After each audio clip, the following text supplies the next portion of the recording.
ان الحمد للہ والصلاة والسلام علی رسول اللہ اما بعد فاعوذ باللہ السمیع العلیم من الشیطان الرجیم من ہمزہ ونفخہ ونفثہ بسم اللہ الرحمن الرحیم لا يستوی منکم من انفق من قبل الفتح وقاتل اولئک اعظم درجة من الذین انفقوا من بعد وقاتلوا وکلا وعد اللہ الحسنى۔ محترم ناظرین اور معزز سامعین، دفاع صحابہ رضوان اللہ علیہم اجمعین کے حوالے سے اپنے ہفتہ وار لیکچر کے ساتھ میں حافظ ابو یحییٰ آپ کی خدمت میں ایک بار پھر حاضر ہوں۔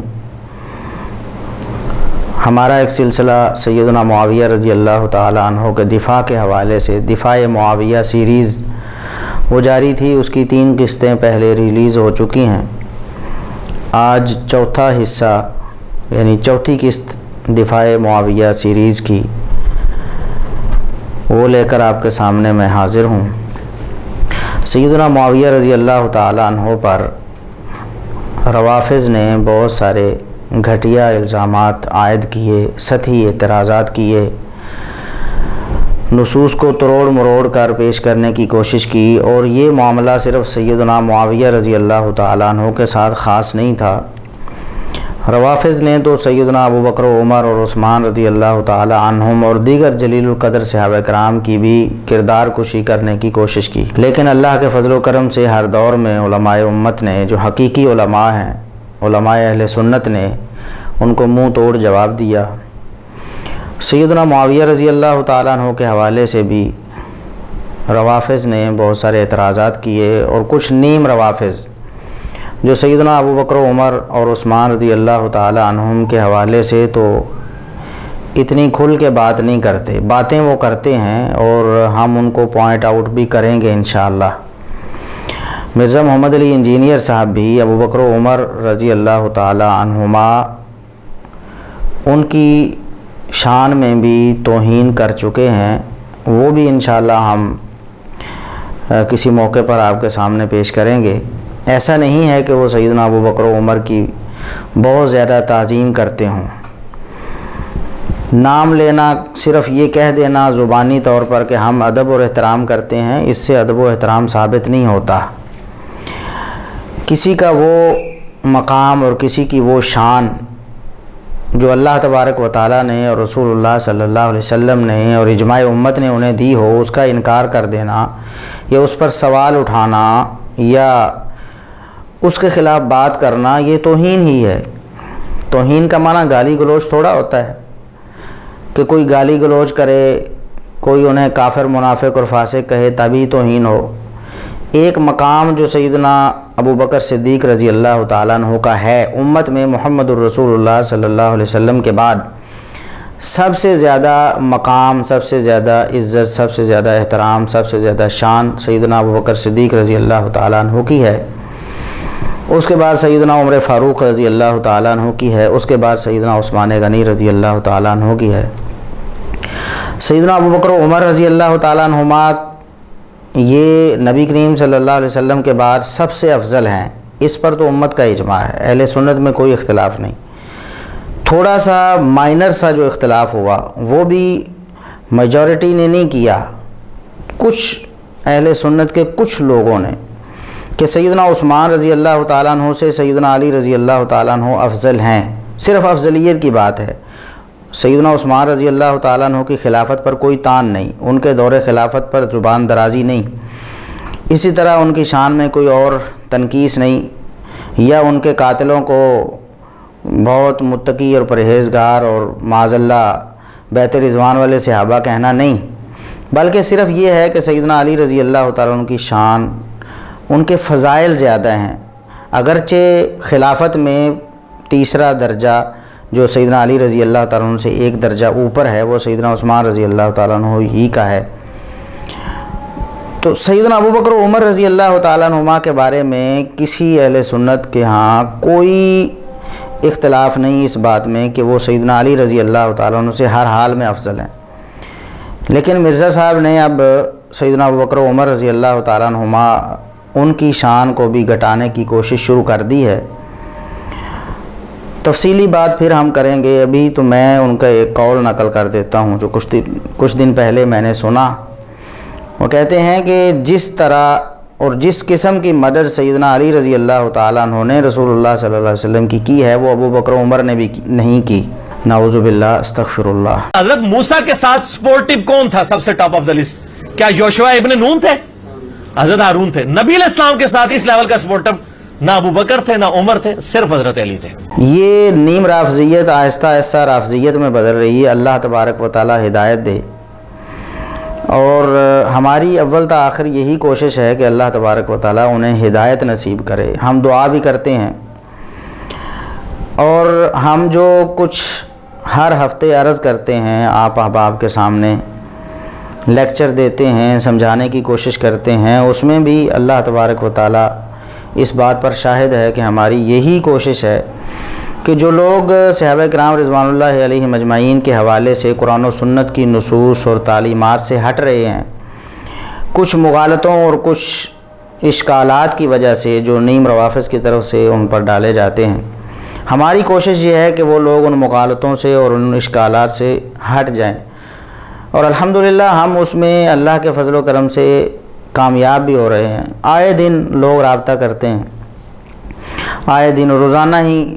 تقریباً کسی نہ کسی بھائی کا میسج آتا ہے کہ اللہ تبارک و تعالیٰ نے آپ کی وجہ سے ہمیں صحابہ کرام رضوان اللہ علیہ مجمعین کے حوالے سے گمراہی سے بچا لیا ہے۔ اور یہ وہ لوگ ہیں جو ہمیں لکھ کر، بول کر، کال کر کے، میسج کر کے، ای میل کر کے بتاتے ہیں، یا ہمارے ویڈیوز پہ کمنٹ کرتے ہیں فیس بک پیج پہ بھی۔ یہ وہ لوگ ہیں، اور جو لوگ نہیں بتاتے وہ الحمدللہ ان سے بھی زیادہ ہیں۔ کچھ لوگ بول کر بتا دیتے ہیں، کچھ لوگوں کے عقائد درست ہو گئے ہیں، انہوں نے اس کا اظہار یعنی ہمیں بول کر نہیں کیا، تو الحمدللہ ہم اس میں کامیاب جا رہے ہیں۔ اور باقی احباب کو بھی، جو بھی مرزا محمد علی انجینئر صاحب کے متاثرین ہیں، ان سے عقیدت رکھنے والے ہیں، ہماری ان سے یہ گزارش ہے کہ ہم آپ کے خیر خواہ ہیں، ہماری باتیں تعصب کو پیچھے رکھ کر، تعصب کی پٹی ہٹا کر ہماری باتیں سنیں۔ سینکڑوں ویڈیو کلپس جو ہیں وہ ہمارے یوٹیوب چینل پہ موجود ہیں، جس میں مرزا صاحب کی خیانتیں، ان کی جہالتیں، ان کے جھوٹ، ان کی تحریفیں ہم نے پیش کر دی ہیں۔ مرزا صاحب اس کا جواب دینے سے قاصر ہیں۔ مرزا صاحب نے کسی ایک بات کا بھی جواب نہیں دیا۔ یہ اس بات کی واضح دلیل ہے کہ مرزا صاحب کے پاس جواب نہیں ہے۔ تو جو لوگ ان سے عقیدت رکھتے ہیں، ان کی باتیں سنتے ہیں، ان کو اب غور کرنا چاہیے۔ اللہ کے لیے وہ اس بات پر غور کریں، اور ہم اس دنیا میں ان پر حجت تمام کر چکے ہیں۔ قیامت کے دن اللہ کے ہاں ان کا کوئی عذر نہیں چلے گا۔ وہ یہ نہیں کہہ سکیں گے کہ ہم نے تو ایک ہی بات سنی تھی، بس ہمیں تو جی احادیث سنائی گئیں تو ہم نے وہی سمجھ لیا جو ہمیں سمجھا دیا گیا۔ احادیث کا جو صحیح فہم تھا ہمیں کسی نے بتایا ہی نہیں، کسی نے ہمیں سمجھایا ہی نہیں کہ آپ گمراہی کی طرف جا رہے ہیں، اور صحابہ کرام رضوان اللہ علیہ مجمعین کے حوالے سے ہمارا عقیدہ بگڑ رہا ہے۔ تو الحمدللہ ہم نے حجت تمام کر دی ہے۔ اب آپ پر یہ فرض ہے، ہر شخص پر، کہ وہ ٹھنڈے دل سے بالکل نیوٹرل ہو کر ہماری بات سنیں، وہ دیکھے کہ حق کہاں ہے، جو بات درست ہے اس کو ضرور قبول کرے، ورنہ قیامت کے دن جواب دہی کا معاملہ بڑا سخت ہوگا۔ تو الحمدللہ ہماری کوشش کاوش کو اللہ تبارک و تعالی ثمر آور کر رہا ہے۔ تو سیدنا معاویہ رضی اللہ تعالیٰ عنہ کے حوالے سے بہت ساری جو باتیں ہیں، بہت سارے اعتراضات، اشکالات، ان کے جوابات ہمارے پچھلے 3 کمپلیٹ لیکچرز میں دیے جا چکے ہیں۔ یہ آج چوتھا ہمارا لیکچر ہے، یہ بھی اسی موضوع پہ ہے، اور اب انشاءاللہ اس موضوع کو ہم کما حق ہو مکمل کریں گے۔ کوشش یہ کریں گے کہ اس حوالے سے کوئی بات رہ نہ جائے۔ جتنے بھی اشکالات ہیں، جتنے بھی اعتراضات ہیں، وہ پہلے ہم رفع کریں گے۔ جو فضائل قرآن و سنت سے ثابت ہیں صحابہ کرام کے، خصوصاً سیدنا معاویہ رضی اللہ تعالیٰ عنہ کے، وہ ہم انشاءاللہ آخری قسط میں یعنی سب سے آخر میں وہ پیش کریں گے۔ سیدنا معاویہ رضی اللہ تعالیٰ عنہ پر ایک اعتراض مرزا صاحب نے اپنے گمان کے مطابق بڑا تیر مارا ہے۔ کہتے ہیں جی دیکھو ان لوگوں سے پوچھو، یعنی اہل سنت کی بات کرتے ہیں جو دفاع معاویہ کا کام کرتے ہیں، سیدنا معاویہ رضی اللہ تعالیٰ عنہ کا دفاع کرتے ہیں، ان کے بارے میں کہتے ہیں جی ان سے پوچھ کے دیکھو کہ یہ کیا خلیفہ راشد کہتے ہیں سیدنا معاویہ رضی اللہ تعالیٰ عنہ کو. اور یہ بہت سارے لوگوں کو یہ اشکال ڈالا گیا کہ دیکھو جی اگر سیدنا معاویہ رضی اللہ تعالیٰ عنہ اتنے ہی اچھے حکمران تھے پھر ان کو خلیفہ راشد کیوں نہیں کہا جاتا. حضرت معاویہ رضی اللہ تعالیٰ عنہ صحابی بھی ہیں اور رضی اللہ عنہ بھی ہیں، تو پھر آخر کیا وجہ ہے کہ ان کے دور حکومت کو خلافت راشدہ نہیں کہا جاتا؟ اگر وہ واقعی خلیفہ تھے تو ان کی حکومت خلافت راشدہ کیوں نہیں ہے؟ یہ مجھ سے تو نہ پوچھیں میرے بھائی، یہ تو آپ اپنے بزرگ بابوں سے پوچھیں، وہ خلیفہ راشد کیوں نہیں ہے؟ خلافت راشدہ جو ہے اس کی تعیین حدیث میں 30 سال آ گئی. اگرچہ کچھ لوگوں نے اس حدیث پر جرح کی ہے لیکن الحمدللہ ہم نے اس کا جواب دیا. مرزا صاحب کے پاس اس کا کوئی جواب نہیں تھا، وہ تو تحقیقی آدمی نہیں، اس فیلڈ کے آدمی نہیں ہے نا. حدیث کیا ہے، متن کیا ہے، سند کیا ہے، رجال کیا ہیں، جرح و تعدیل کیا ہے، مرزا صاحب بالکل اس سے کورے ہیں. اسی لیے الحمدللہ اس کا جواب بھی ہم نے دیا جب 30 سال خلافت والی حدیث پر اعتراض کیا. اگرچہ اعتراض کرنے والے جو احباب تھے وہ بدنیت نہیں تھے، وہ اس حوالے سے نہیں تھے کہ وہ سیدنا علی رضی اللہ تعالیٰ عنہ یا خلفائے راشدین ان کی خلافت کو داغدار کرنا چاہتے ہوں، لیکن ان کا ایک نقطہ نظر تھا کہ یہ خلافت والی جو 30 سال والی حدیث ہے وہ ضعیف ہے. لیکن الحمدللہ ہم نے اس کا دفاع کیا اور مدلل طور پر ہمارے حافظ محمد بلال صاحب نے بہت تفصیلی طور پر اس پر لکھا الحمدللہ، اور یہ بات واضح کی کہ 30 سال دور خلافت رہا، خلافت راشدہ کا دور، اور اس پر حدیث جو ہے وہ بالکل صحیح ہے اور دلیل کے ساتھ انہوں نے یہ بات ثابت کر دی. تو مرزا صاحب یہ اشکال پیش کرنے کی کوشش کرتے ہیں، لوگوں کے ذہنوں میں یہ اشکال ڈالنے کی کوشش کرتے ہیں کہ جب خلیفہ راشد سیدنا معاویہ رضی اللہ تعالیٰ عنہ نہیں ہیں، خلیفہ راشد نہیں ہیں، تو اس کا مطلب ہے کہ ان کی حکومت اور ان کا دور اچھا نہیں تھا. اگر ان کا دور اچھا ہوتا تو اس کو دور خلافت کہا جاتا یا خلافت راشدہ کہا جاتا. ہم اس کا جواب دینے سے پہلے مرزا صاحب سے ہی سوال کر لیتے ہیں. ایک چھوٹا سا سوال ہے مرزا صاحب، اور یہ ایسا سوال ہے، یہ ایسا آپ کے گلے کا کانٹا بننے والا ہے کہ تا قیامت اور تا وفات، آپ مرنے تک، جب تک اللہ تبارک و تعالیٰ آپ کو ہدایت نہیں دے دیتا، اس کانٹے کو نہ آپ نگل سکتے ہیں نہ آپ اگل سکتے ہیں. یعنی آپ کے پاس اس کا جواب ہے ہی نہیں. آپ جو کہتے تھے نا کہ اہل سنت کے پاس اس کا کوئی جواب نہیں ہے، سیدنا معاویہ رضی اللہ تعالیٰ عنہ کا جو لوگ دفاع کرتے ہیں ان کے پاس اس کا کوئی جواب نہیں ہے کہ وہ خلیفہ راشد نہیں تھے تو پھر اچھے حکمران کیسے ہو گئے. مرزا صاحب کے بقول کہ اہل سنت لازمی طور پر یہ کہیں گے کہ ان کے دور حکومت میں وہ خصوصیات نہیں تھیں جو خلفائے راشدین کے حکومت میں تھیں، تو اس کا مطلب ہے خرابیاں تھیں، اس کا مطلب یہ ہے کہ عدل و انصاف نہیں تھا، اس کا مطلب یہ ہے کہ ظلم و ستم تھا معاذ اللہ. تو لہٰذا ثابت ہو گیا کہ سیدنا معاویہ رضی اللہ تعالیٰ عنہ چونکہ خلیفہ راشد نہیں ہے اس لیے وہ عدل و انصاف نہیں کرتے تھے اور ان کا دور عدل و انصاف والا دور نہیں ہے. مرزا صاحب میرا ایک چھوٹا سا سوال ہے، میں آپ سے پوچھتا ہوں اس ویڈیو کی وساطت سے، اور ہم آپ کے جواب کا انتظار کریں گے، اور ہمیں پتہ ہے کہ جس طرح پہلے کسی سوال کا جواب نہیں آیا اس سوال کا جواب نہیں آئے گا، کیونکہ آپ خود کہتے ہیں کہ علم کا کوئی جواب نہیں ہوتا. علم تو ایٹم بم ہوتا ہے، علم کا کوئی جواب نہیں ہوتا. ظاہر علم کا تو جواب ہی کوئی نہیں ہوتا، علم تو تلوار ہے، علم وہ تلوار ہے جس کے آگے ایٹم بم بھی کام نہیں کرتا. اس لیے یہ علمی سوال ہے نا، اس کا جواب آپ کی طرف سے نہیں آئے گا، ہمیں یقین ہے. آپ نے سیدنا عمر بن عبدالعزیز رحمہ اللہ تعالی ان کو خلیفہ کہا، آپ نے کہا، اور یہ صرف آپ نے نہیں کہا، آپ کے جو استاذ ہیں اس معاملے میں سیدنا معاویہ رضی اللہ تعالیٰ عنہ اور دیگر صحابہ کرام کی توہین کے معاملے میں اسحاق جہلوی صاحب اللہ کے پاس جا چکے ہیں، اللہ تبارک و تعالیٰ ان سے ان کے اعمال کے مطابق معاملہ کرے. تو اسحاق جہلوی صاحب بھی کہتے تھے کہ عمر بن عبدالعزیز رحمۃ اللہ علیہ خلیفہ راشد تھے. مروان کا پوتا تھا مگر وہ ولی ہے، خلیفہ راشد ہے عمر بن عبدالعزیز رحمۃ اللہ علیہ. یہ الفاظ ہیں ان کے کہ عمر بن عبدالعزیز رحمۃ اللہ علیہ خلیفہ راشد تھے. اور مرزا صاحب آپ نے بھی کہا کہ عمر بن عبدالعزیز اچھے خلیفہ تھے.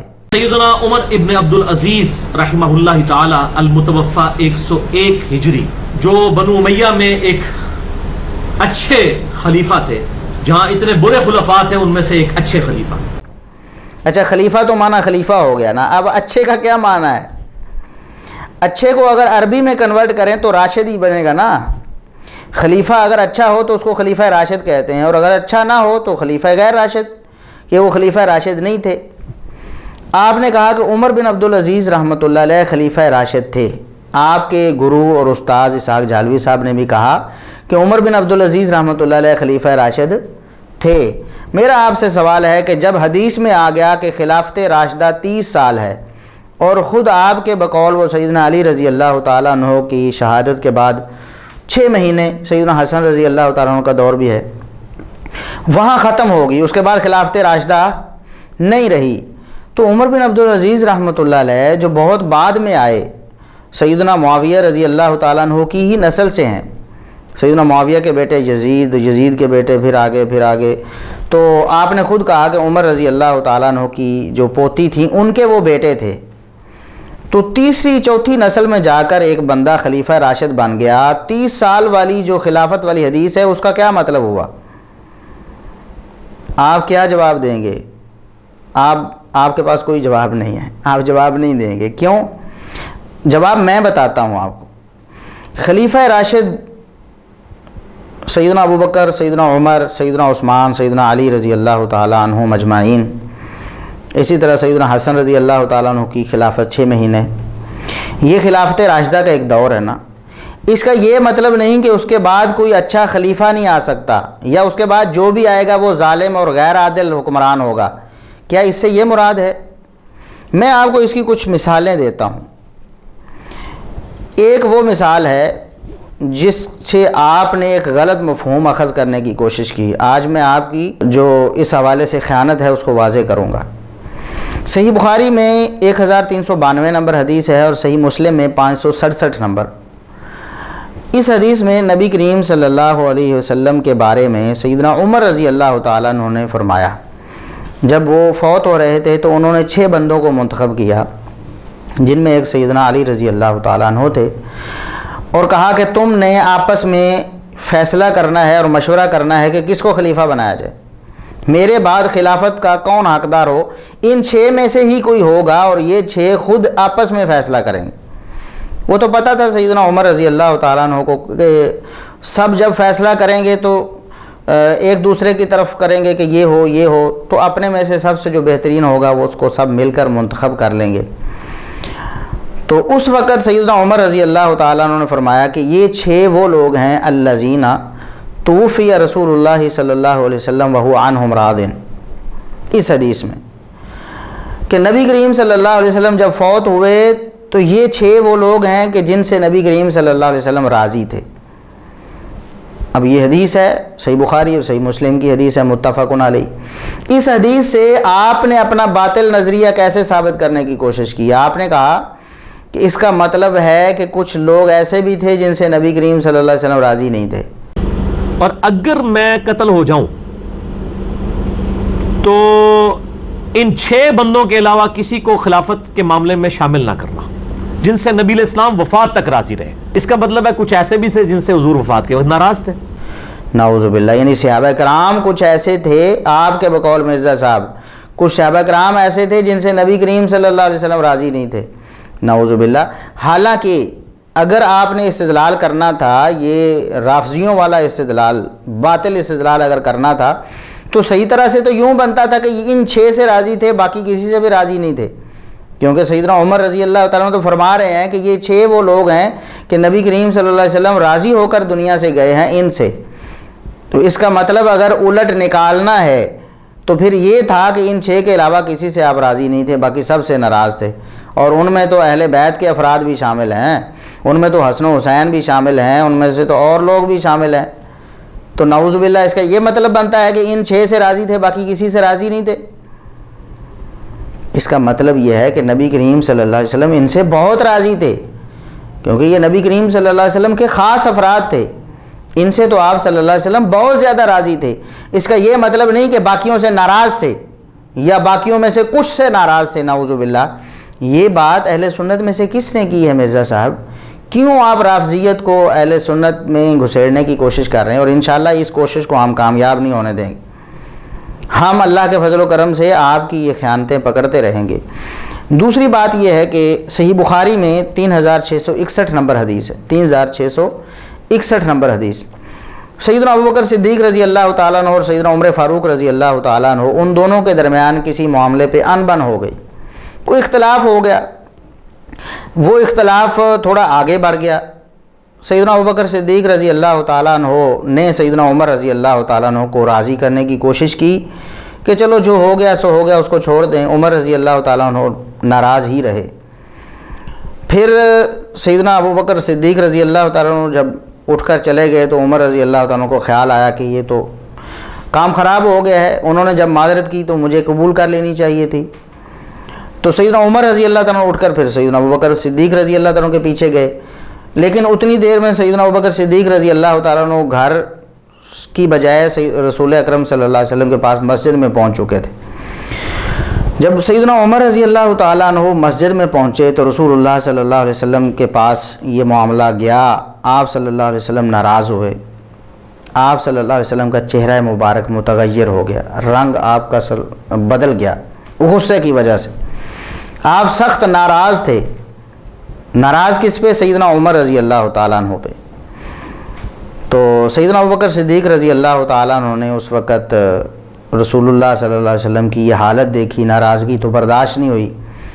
عرض کیا اللہ کے رسول انی کنت ازلم، غلطی تو میری تھی، میں نے ظلم کیا عمر رضی اللہ تعالیٰ عنہ پر کسی معاملے میں، تو آپ انہیں پر ناراض ہو رہے ہیں، میری غلطی تھی، آپ ناراضگی ختم کر دیں. تو آپ صلی اللہ علیہ وسلم نے اس وقت ارشاد فرمایا کہ حل انتم تارکو لی صاحبی، عمر میری وجہ سے میری طرف ہی دیکھو، میری طرف دیکھ کر بھی میرے ساتھی سے درگزر نہیں کر سکتے. ابو بکر رضی اللہ تعالیٰ عنہ میرے ساتھی ہیں، صاحبی، صاحب، صحابی. تو اس کا مطلب کیا یہ ہوگا کہ ابو بکر رضی اللہ تعالیٰ عنہ کے علاوہ کوئی صحابی نہیں تھا؟ جس طرح یہ باطل یعنی استدلال ایک دفعہ مرزا صاحب کے استاد اسحاق جھالوی صاحب نے کیا. کہتے ہیں کہ نبی کریم صلی اللہ علیہ وسلم نے خالد بن ولید رضی اللہ تعالیٰ عنہ کو تنبیہ کرتے ہوئے فرمایا کہ لا تسبوا اصحابی، کہ میرے صحابہ کو برا نہ کہو. عبد الرحمن بن عوف رضی اللہ تعالیٰ عنہ سے جب ان کی مخالفت ہوئی، کوئی معاملہ بنا، تو کہتے ہیں کہ نبی کریم صلی اللہ علیہ وسلم نے تو صحابہ سے خارج کر دیا خالد بن ولید رضی اللہ معاذ اللہ. تو یہاں ہم پوچھتے ہیں کہ رسول اللہ صلی اللہ علیہ وسلم نے جب فرمایا عمر رضی اللہ تعالیٰ عنہ سے کہ عمر حل انتم تارکو لی صاحبی، کیا میرے دوست، میرے ساتھی، میرے صحابی کو میری وجہ سے تم معاف نہیں کر سکتے؟ تو کیا اس سے یہ مراد ہوئی کہ سیدنا ابوبکر صدیق رضی اللہ تعالیٰ عنہ کے علاوہ آپ کا کوئی صاحب نہیں تھا، آپ کا کوئی صحابی نہیں تھا، آپ کا کوئی ساتھی نہیں تھا؟ نعوذ باللہ. کیوں آپ اس طرح کے غلط مطلب لیتے ہیں؟ ان دونوں حدیثوں سے کیا مراد ہے کہ نبی کریم صلی اللہ علیہ وسلم جب فوت ہوئے تو وہ ان 6 سے راضی تھے. اس کا مطلب یہ نہیں کہ باقی 6 سے ناراض تھے. اس کا مطلب یہ ہے کہ ان سے بہت زیادہ راضی تھے، ان کی خدمات زیادہ ہیں اسلام کے لیے. نبی کریم صلی اللہ علیہ وسلم ان کے حوالے سے بہت زیادہ راضی تھے. اس کا یہ مطلب نہیں کہ ان کے علاوہ باقی سب سے ناراض تھے. اسی طرح جب سیدنا ابوبکر رضی اللہ تعالیٰ عنہ کے بارے میں آپ نے ارشاد فرمایا کہ میری وجہ سے میرے ساتھی، میرے صحابی، میرے صاحب کو تم معاف نہیں کر سکتے، ان سے درگزر نہیں کر سکتے، تو اس کا یہ مطلب نہیں تھا کہ ابوبکر کے علاوہ کوئی بھی آپ کا ساتھی، آپ کا صاحب یا آپ کا صحابی نہیں تھا. یہ تو باطل استدلال ہے نا، جو مرزا صاحب آپ کی طرح کے کچھ لوگ کر لیں، تو اس کا کیا اعتبار ہے؟ تو بات یہ تھی کہ جب کہا جائے کہ فلاں جو ہے اس سے نبی کریم صلی اللہ علیہ وسلم راضی تھے، فوت ہو گئے، اس کا یہ مطلب نہیں باقیوں سے ناراض تھے. یا کسی کو آپ کہیں کہ یہ میرا ساتھی، یہ میرا صاحب، میرا دوست ہے، اس کا یہ مطلب نہیں کہ باقی دشمن ہے معاذ اللہ.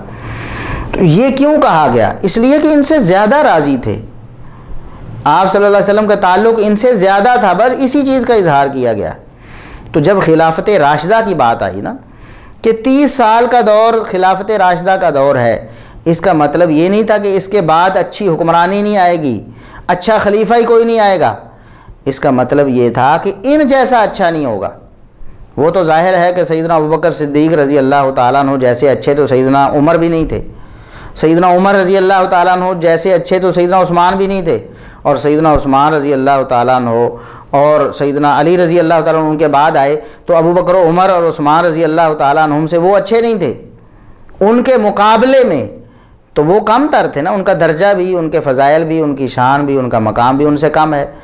تو یہ تو ایک ایسی فضیلت ہے جس میں کسی کا بس ہی نہیں ہے، اللہ تبارک و تعالیٰ نے انتخاب کیا۔ اب سیدنا ابو بکر رضی اللہ تعالیٰ عنہ کو اب کوئی کہے کہ عمر رضی اللہ تعالیٰ عنہ کی فضیلت زیادہ کیوں نہیں تھی، ان کا کیا قصور تھا؟ اب سیدنا عثمان رضی اللہ تعالیٰ عنہ کا کیا قصور تھا کہ ابو بکر سے نیچے آ گئے اور عمر سے بھی نیچے آ گئے؟ اور علی رضی اللہ تعالیٰ عنہ کا کیا قصور تھا کہ ابو بکر و عمر اور عثمان سے نیچے آ گئے، وہ چوتھے نمبر پر؟ قصور نہیں تھا، یہ تو اللہ کی تقسیم ہے، اس پر اعتراض کس چیز کا ہے؟ تو یہ جو 30 سال خلافت کی بات ہے، 30 سال خلافت اللہ تبارک و تعالیٰ نے مقرر کر دیا تھا کہ اس امت میں یہ جو افراد ہیں بہت زیادہ اچھے ہوں گے۔ اس کے بعد اب سیدنا معاویہ رضی اللہ تعالیٰ عنہ کا دور آتا ہے، یہ نہیں معاذ اللہ وہ ظلم و ستم والا اور برا دور تھا، ان کے مقابلے میں کم تر تھا، بس یہی بات ہے۔ خود آپ اس بات کے اقراری ہیں کہ سیدنا معاویہ رضی اللہ تعالیٰ عنہ کی اولاد میں سے دوسری، تیسری، چوتھی پشت میں جا کر عمر بن عبدالعزیز رحمۃ اللہ علیہ خلیفہ راشد تھے۔ آپ کے استاد اسحاق جالوی صاحب اس بات کا اقرار کر رہے ہیں کہ وہ خلیفہ راشد تھے۔ مروان کا پوتا تھا مگر وہ ولی ہے، خلیفہ راشد ہے عمر بن عبدالعزیز رحمۃ اللہ علیہ۔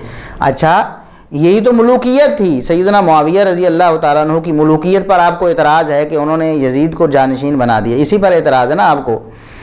اسی جانشینی میں آگے چل کے عمر بن عبدالعزیز بھی بنتے ہیں اور اس کو آپ خلیفہ راشد کہتے ہیں۔ یہ دوغلی پالیسی اور منافقت کیوں ہے؟ اگر عمر بن عبدالعزیز رحمۃ اللہ علیہ خلیفہ راشد ہیں، ہم بھی کہتے ہیں خلیفہ راشد ہیں، لیکن وہ ملوکیت میں ہیں، وہ ملک ہیں، وہ بادشاہ ہیں، پھر بھی خلیفہ راشد ہیں، تو ہم کہتے ہیں سیدنا معاویہ رضی اللہ تعالیٰ عنہ تو عمر بن عبدالعزیز سے لاکھوں درجے، کروڑوں درجے افضل ہیں۔ غیر صحابی کا کسی صحابی سے تقابل تو ہو ہی نہیں سکتا۔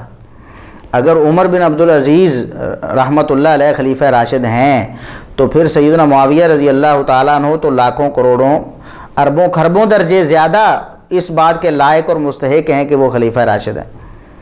اب آپ کو مرزا صاحب امید ہے بات سمجھ آ گئی ہوگی، اور اگر سمجھ نہیں آئی تو آپ پر لازم ہے کہ آپ اس بات کا جواب دیں کہ عمر بن عبدالعزیز رحمۃ اللہ علیہ خلیفہ راشد کیسے ہیں؟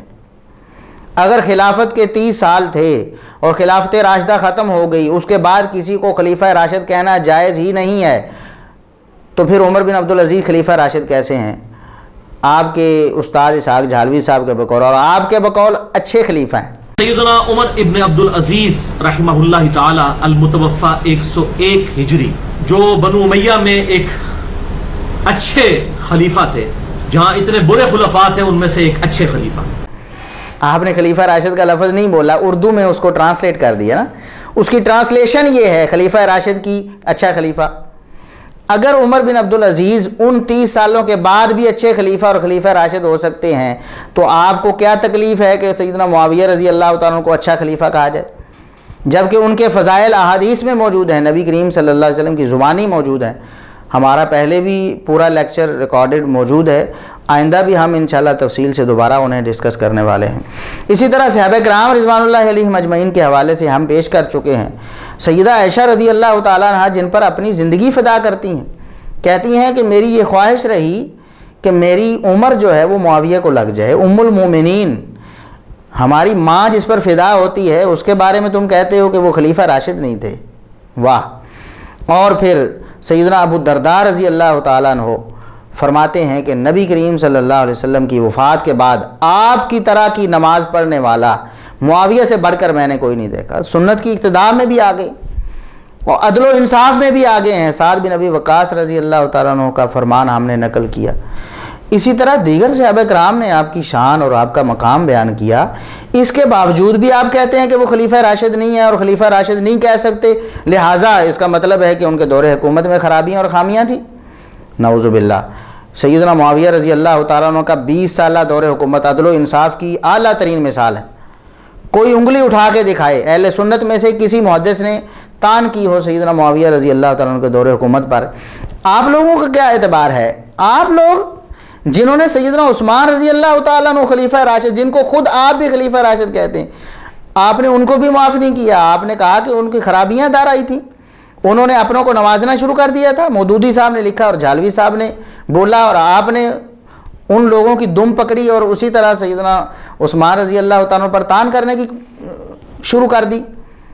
آپ نے کہا مرزا صاحب کہ عثمان رضی اللہ تعالیٰ عنہ نے غلطیاں کیں دور حکومت میں, نظام حکومت چلانے میں, اور جو لوگ کھڑے ہوئے بالکل ان کا سٹانس ٹھیک تھا. صحابہ کرام کو اختلاف ہو گیا تھا حضرت عثمان کی پالیسی سے, وہ اختلاف جینون تھا.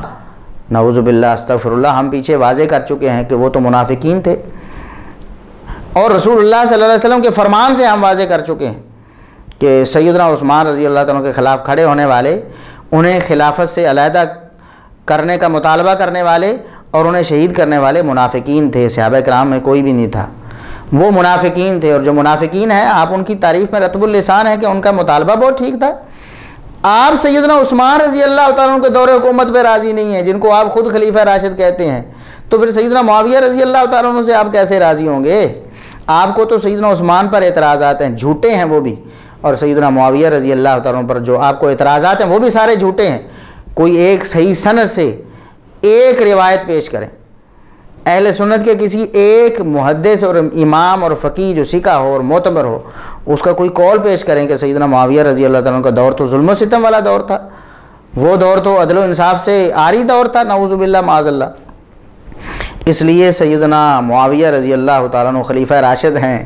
اگر عمر بن عبدالعزیز رحمۃ اللہ علیہ خلیفہ راشد ہے نا, تو لاکھ درجے, کروڑ درجے, ارب درجے, خرب درجے سیدنا معاویہ رضی اللہ تعالیٰ عنہ اولا ہیں اس بات کے کہ انہیں خلیفہ راشد کہا جائے. آپ لوگوں کو مشورہ دے رہے ہیں کہ تاریخ الخلفاء جو علامہ سیوطی کی ہے, اس میں جناب سارے حالات موجود ہیں. علامہ سیوطی رحمۃ اللہ علیہ کی زندگی تک جتنے بھی حکمران آئے سب کے حالات انہوں نے بیان کیے. سیدنا ابوبکر صدیق رضی اللہ تعالیٰ عنہ سے لے کر اپنے دور تک جتنے بھی حکمران تھے سب کے حالات بیان کیے. اور اس کتاب کا نام کیا ہے؟ تاریخ الخلفاء. تاریخ الخلفاء. اس کا مطلب مرزا صاحب آپ کو بھی ہوش کرنی چاہیے تھی کہ لوگوں کو آپ کتاب کا نام بتا رہے ہیں, اس پر غور ہی نہیں کر رہے. تو علامہ سیوطی رحمۃ اللہ علیہ نے بھی سب کو خلفاء کہا, حالانکہ خلافت 30 سال بعد ختم ہو گئی تھی نا.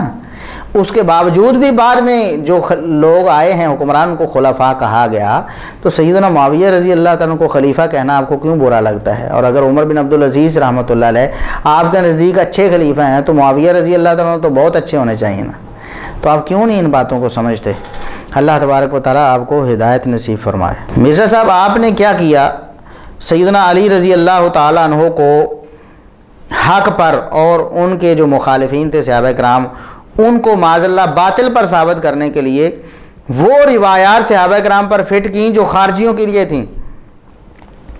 کہاں خوارج؟ پہلے بھی ہم ایک کلپ جو اپلوڈ کر چکے ہیں کہ جنتی صحابہ اور جہنمی خوارج ایک پلڑے میں. آپ نے جہنمی خوارج جن کو نبی کریم صلی اللہ علیہ وسلم نے کلاب النار جہنم کے کتے کہا ہے نا, آپ نے ان کے بارے جو روایات تھیں وہ صحابہ کرام پر فٹ کرنا شروع کر دیں.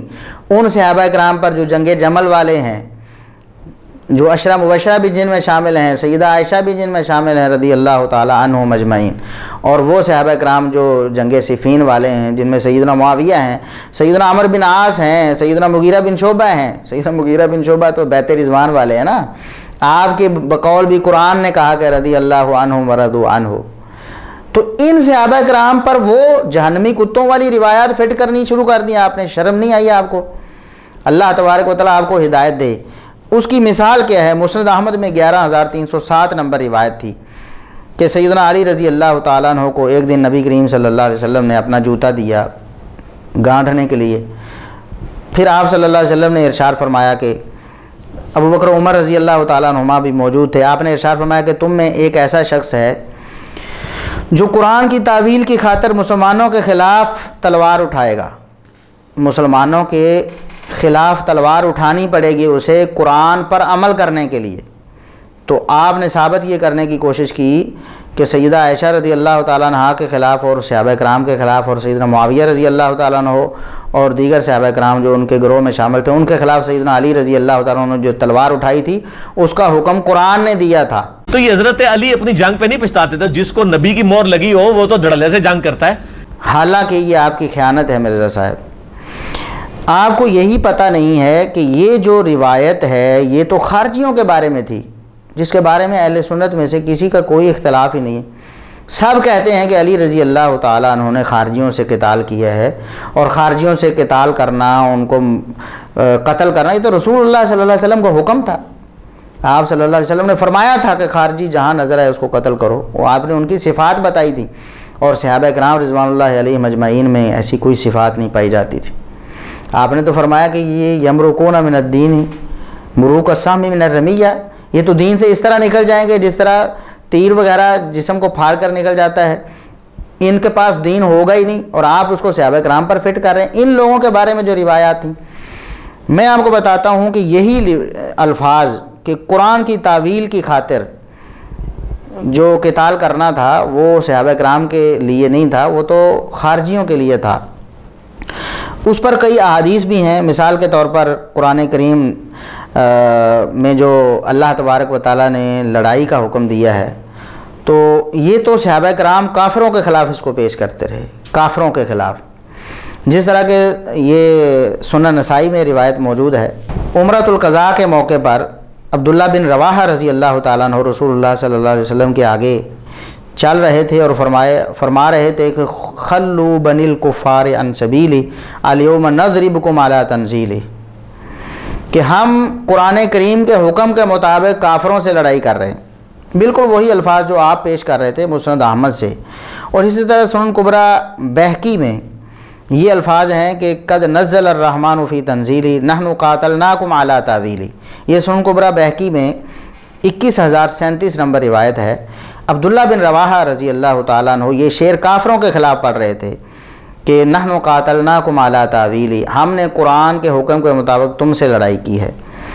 اسی طرح مسند بزار میں بھی یہ روایت موجود ہے، سنن نسائی میں 2 جگہ پر یہ روایت موجود ہے کہ عبداللہ بن رواحہ رضی اللہ تعالیٰ عنہ نے رسول اللہ صلی اللہ علیہ وسلم کی موجودگی میں کافروں کو مخاطب کر کے کہا کہ ہم قرآن کی تعویل کی خاطر، یعنی قرآن پر عمل کرنے کے لیے تم سے لڑائی کر رہے ہیں۔ اور یہ جو روایت ہے مسند احمد والی، جس کو آپ نے صحابہ کرام کے خلاف فٹ کرنے کی کوشش کی ہے کہ علی رضی اللہ تعالیٰ عنہ قرآن کا حکم مان کر صحابہ کے خلاف لڑیں گے، نعوذ باللہ، یہ سلف صالحین نے کیا کہا ہے؟ امام ابن حبان رحمہ اللہ تعالی جو 354 ہجری میں فوت ہوئے ہیں، انہوں نے صحیح ابن حبان میں یہی روایت علی رضی اللہ تعالیٰ عنہ کا خارجیوں کے خلاف لڑنا، علی رضی اللہ تعالیٰ عنہ کا جو قتال تھا قرآن کے حکم کے مطابق، وہ فرماتے ہیں کہ ذکر وصف القوم الذین قاتلہم علی بن ابی طالب رضی اللہ عنہ علی تعویل القرآن، ان لوگوں کی صفت کیا ہے، وہ کون لوگ تھے جن کے خلاف علی رضی اللہ تعالیٰ عنہ نے قرآن کا حکم مان کر لڑائی کی، جن لوگوں کے خلاف قرآن کا حکم مان کر علی رضی اللہ تعالیٰ نے لڑائی کی وہ کون تھے؟ آگے انہوں نے جو روایت پیش کی ہے، ذکر علی رضوان اللہ علیہ الخوارج، علی رضی اللہ تعالیٰ نے خارجیوں کا ذکر کیا، تو ساری بات انہوں نے ذکر کی اور بتایا کہ خارجیوں سے جو لڑائی تھی علی رضی اللہ تعالیٰ عنہ کی تھی، وہ تھی جس کو قرآن کا حکم مان کر علی رضی اللہ تعالیٰ عنہ لڑے تھے۔ اور اسی طرح مشکل الآثار میں امام طحاوی رحمۃ اللہ علیہ وہ فرماتے ہیں خارجیوں کے بارے میں کہ وَهُمُ الَّذِينَ قَاتَلَهُمْ عَلِيٌّ عَلَى تَأْوِيلِ الْقُرْآنِ، یہی وہ لوگ تھے، ان کے علاوہ کوئی نہیں تھا۔ یہ تو مرزا صاحب اب عربی جانتے ہوں تو انہیں پتہ ہو کہ حصر کیا ہوتا ہے۔ اس عبارت میں حصر موجود ہے کہ صرف اور صرف خوارج ہی وہ لوگ تھے جن کے خلاف قرآن کا حکم مان کر علی رضی اللہ تعالیٰ عنہ نے قتال کیا۔ دلائل النبوہ بہقی، آپ کو یاد ہوگی، بڑا آپ نام لیتے ہیں، پڑھی نہیں آپ نے، وہ شاید کہیں پڑھی ہوئی ہوگی، پڑھی ہوئی نہیں ہے۔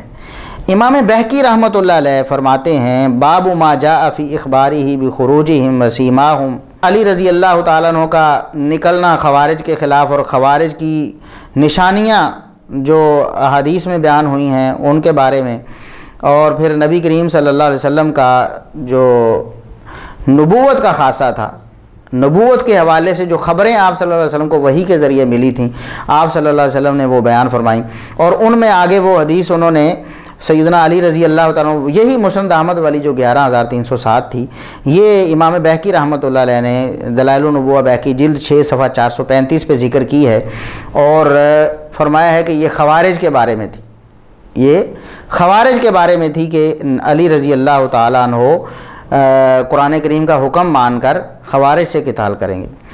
امام بغوی رحمۃ اللہ علیہ شرح السنہ میں لکھتے ہیں قتال اہل البغی، اور لکھتے ہیں باب قتال الخوارج والملحدین، کہ خوارج اور ملحدین سے قتال کا بیان، خوارج اور ملحدین سے، صحابہ سے نہیں، خوارج اور ملحدین سے، اور وہاں وہ حدیث یہی لے کر آئے ہیں علی رضی اللہ تعالیٰ عنہ قرآن کا حکم مان کر خوارج اور ملحدین سے قتال کریں گے۔ علامہ ذہبی رحمۃ اللہ علیہ نے تاریخ الاسلام میں فرمایا کہ فقاتل الخوارج الذین اول القرآن برأیہم وجہلہم، علی رضی اللہ تعالیٰ عنہ نے یہ جو قتال قرآن کا حکم مان کر کیا تھا، یہ خوارج کے مقابلے میں کیا تھا، خوارج کے خلاف کیا تھا جنہوں نے قرآن کی تعویل اپنی رائے اور جہالت کی وجہ سے غلط کی تھی۔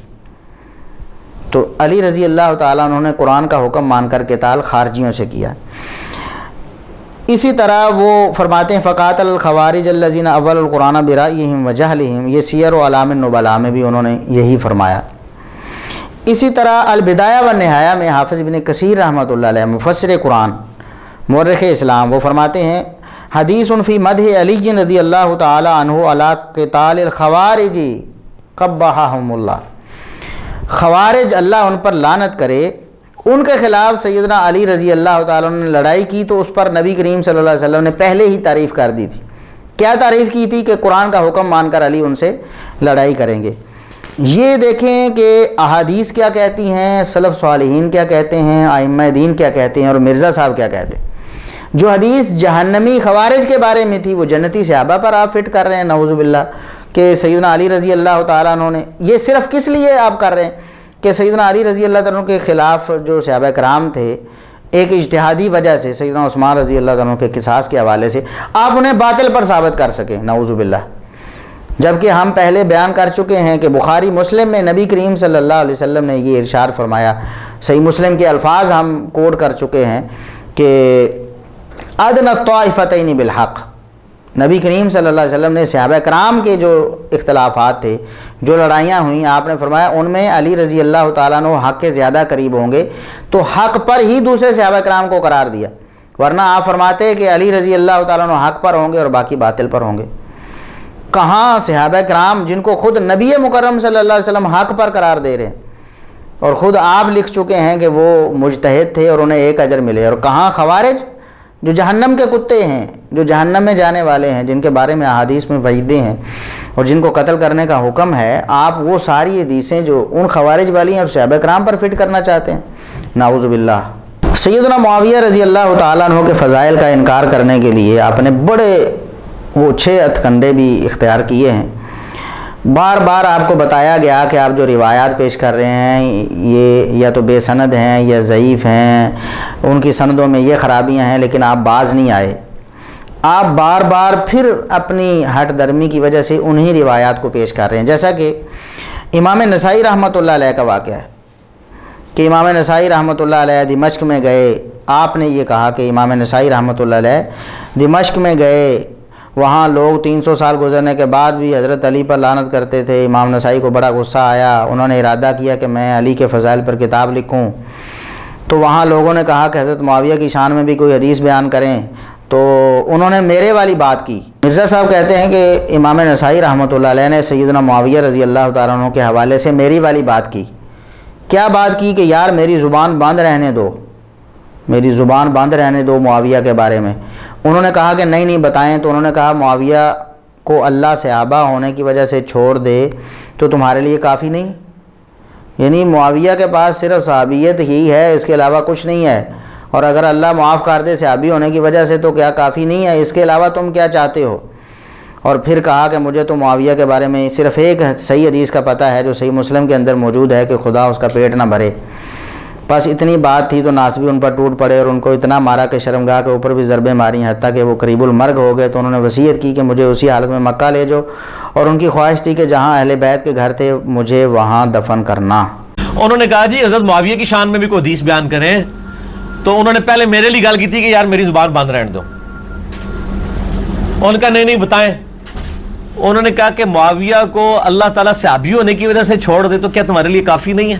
پھر کہا کہ مجھے تو معاویہ کے بارے میں صرف ایک صحیح حدیث پتہ ہے جو صحیح مسلم کے اندر موجود ہے کہ خدا اس کا پیٹ نہ بھرے، تو ان کا یہ حدیث ہی ہے۔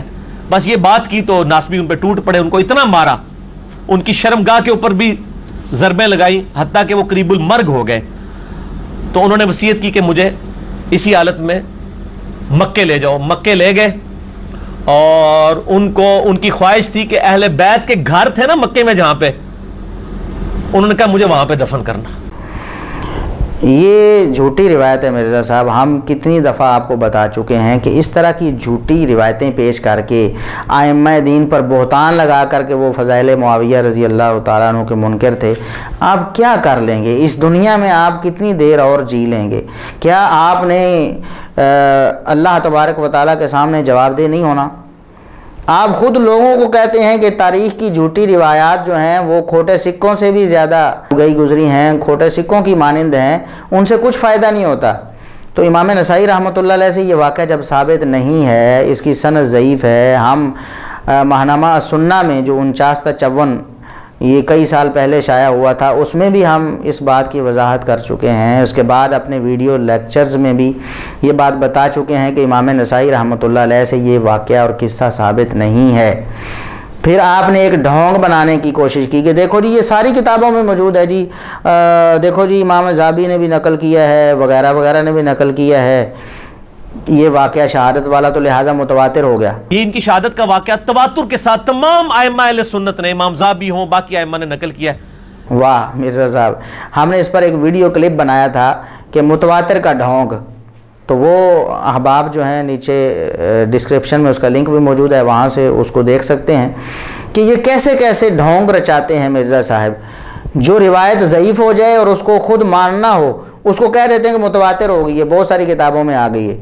اور کچھ روایتیں بہت ساری کتابوں میں بھی موجود ہیں, پھر بھی کہتے ہیں کہ یہ جھوٹی روایت ہے, یہ من گھڑت روایت ہے.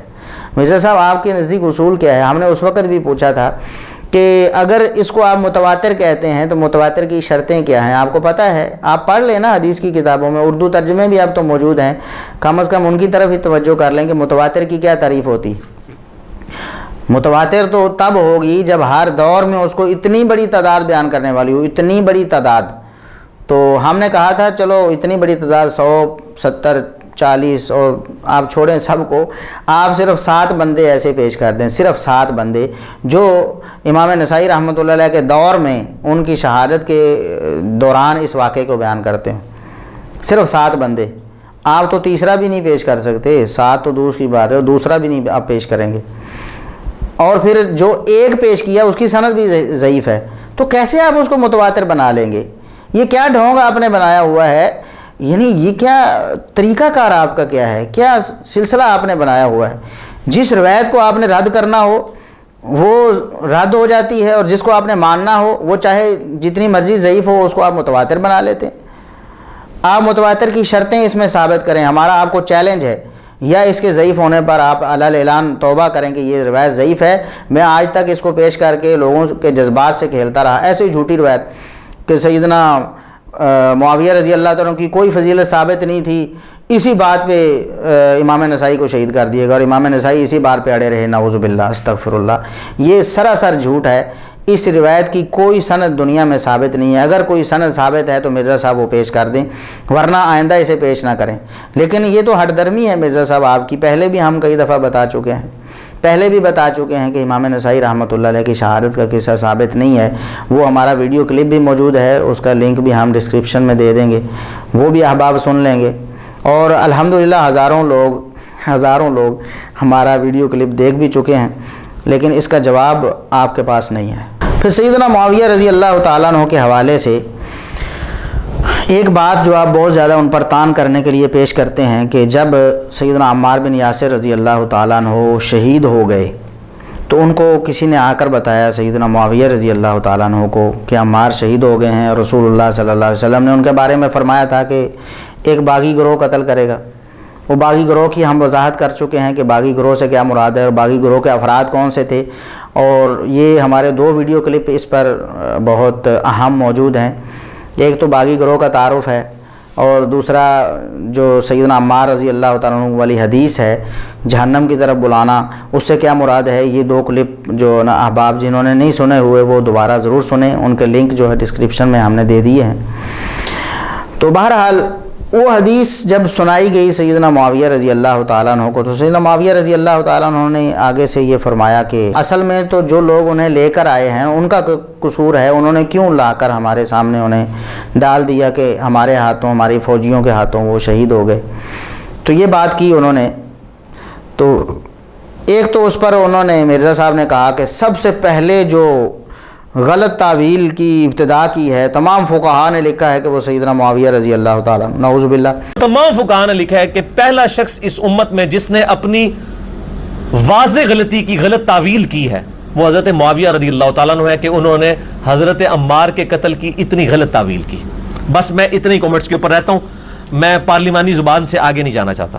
ایک تو یہ بات بھی جھوٹ ہے کہ تمام فقہاء نے کہاں لکھا ہے، دوسری یہ بات ہم دلائل سے ثابت کر چکے ہیں، ہمارا ویڈیو کلپ موجود ہے کہ سب سے پہلے غلط تعویل کی ابتدا کس نے کی، تو اس میں ہم نے صحیح حدیث سے پیش کیا، صحیح بخاری سے کتاب التفسیر سے سیدنا علی رضی اللہ تعالیٰ عنہ نے خود رسول اکرم صلی اللہ علیہ وسلم کے سامنے آپ صلی اللہ علیہ وسلم کی جو بات تھی کہ رات کو اٹھ کر نماز پڑھا کرو، اس کی غلط تعویل کر دی، قرآن کی آیت کی بھی غلط تعویل کر دی اور کہا انفسنا بید اللہ۔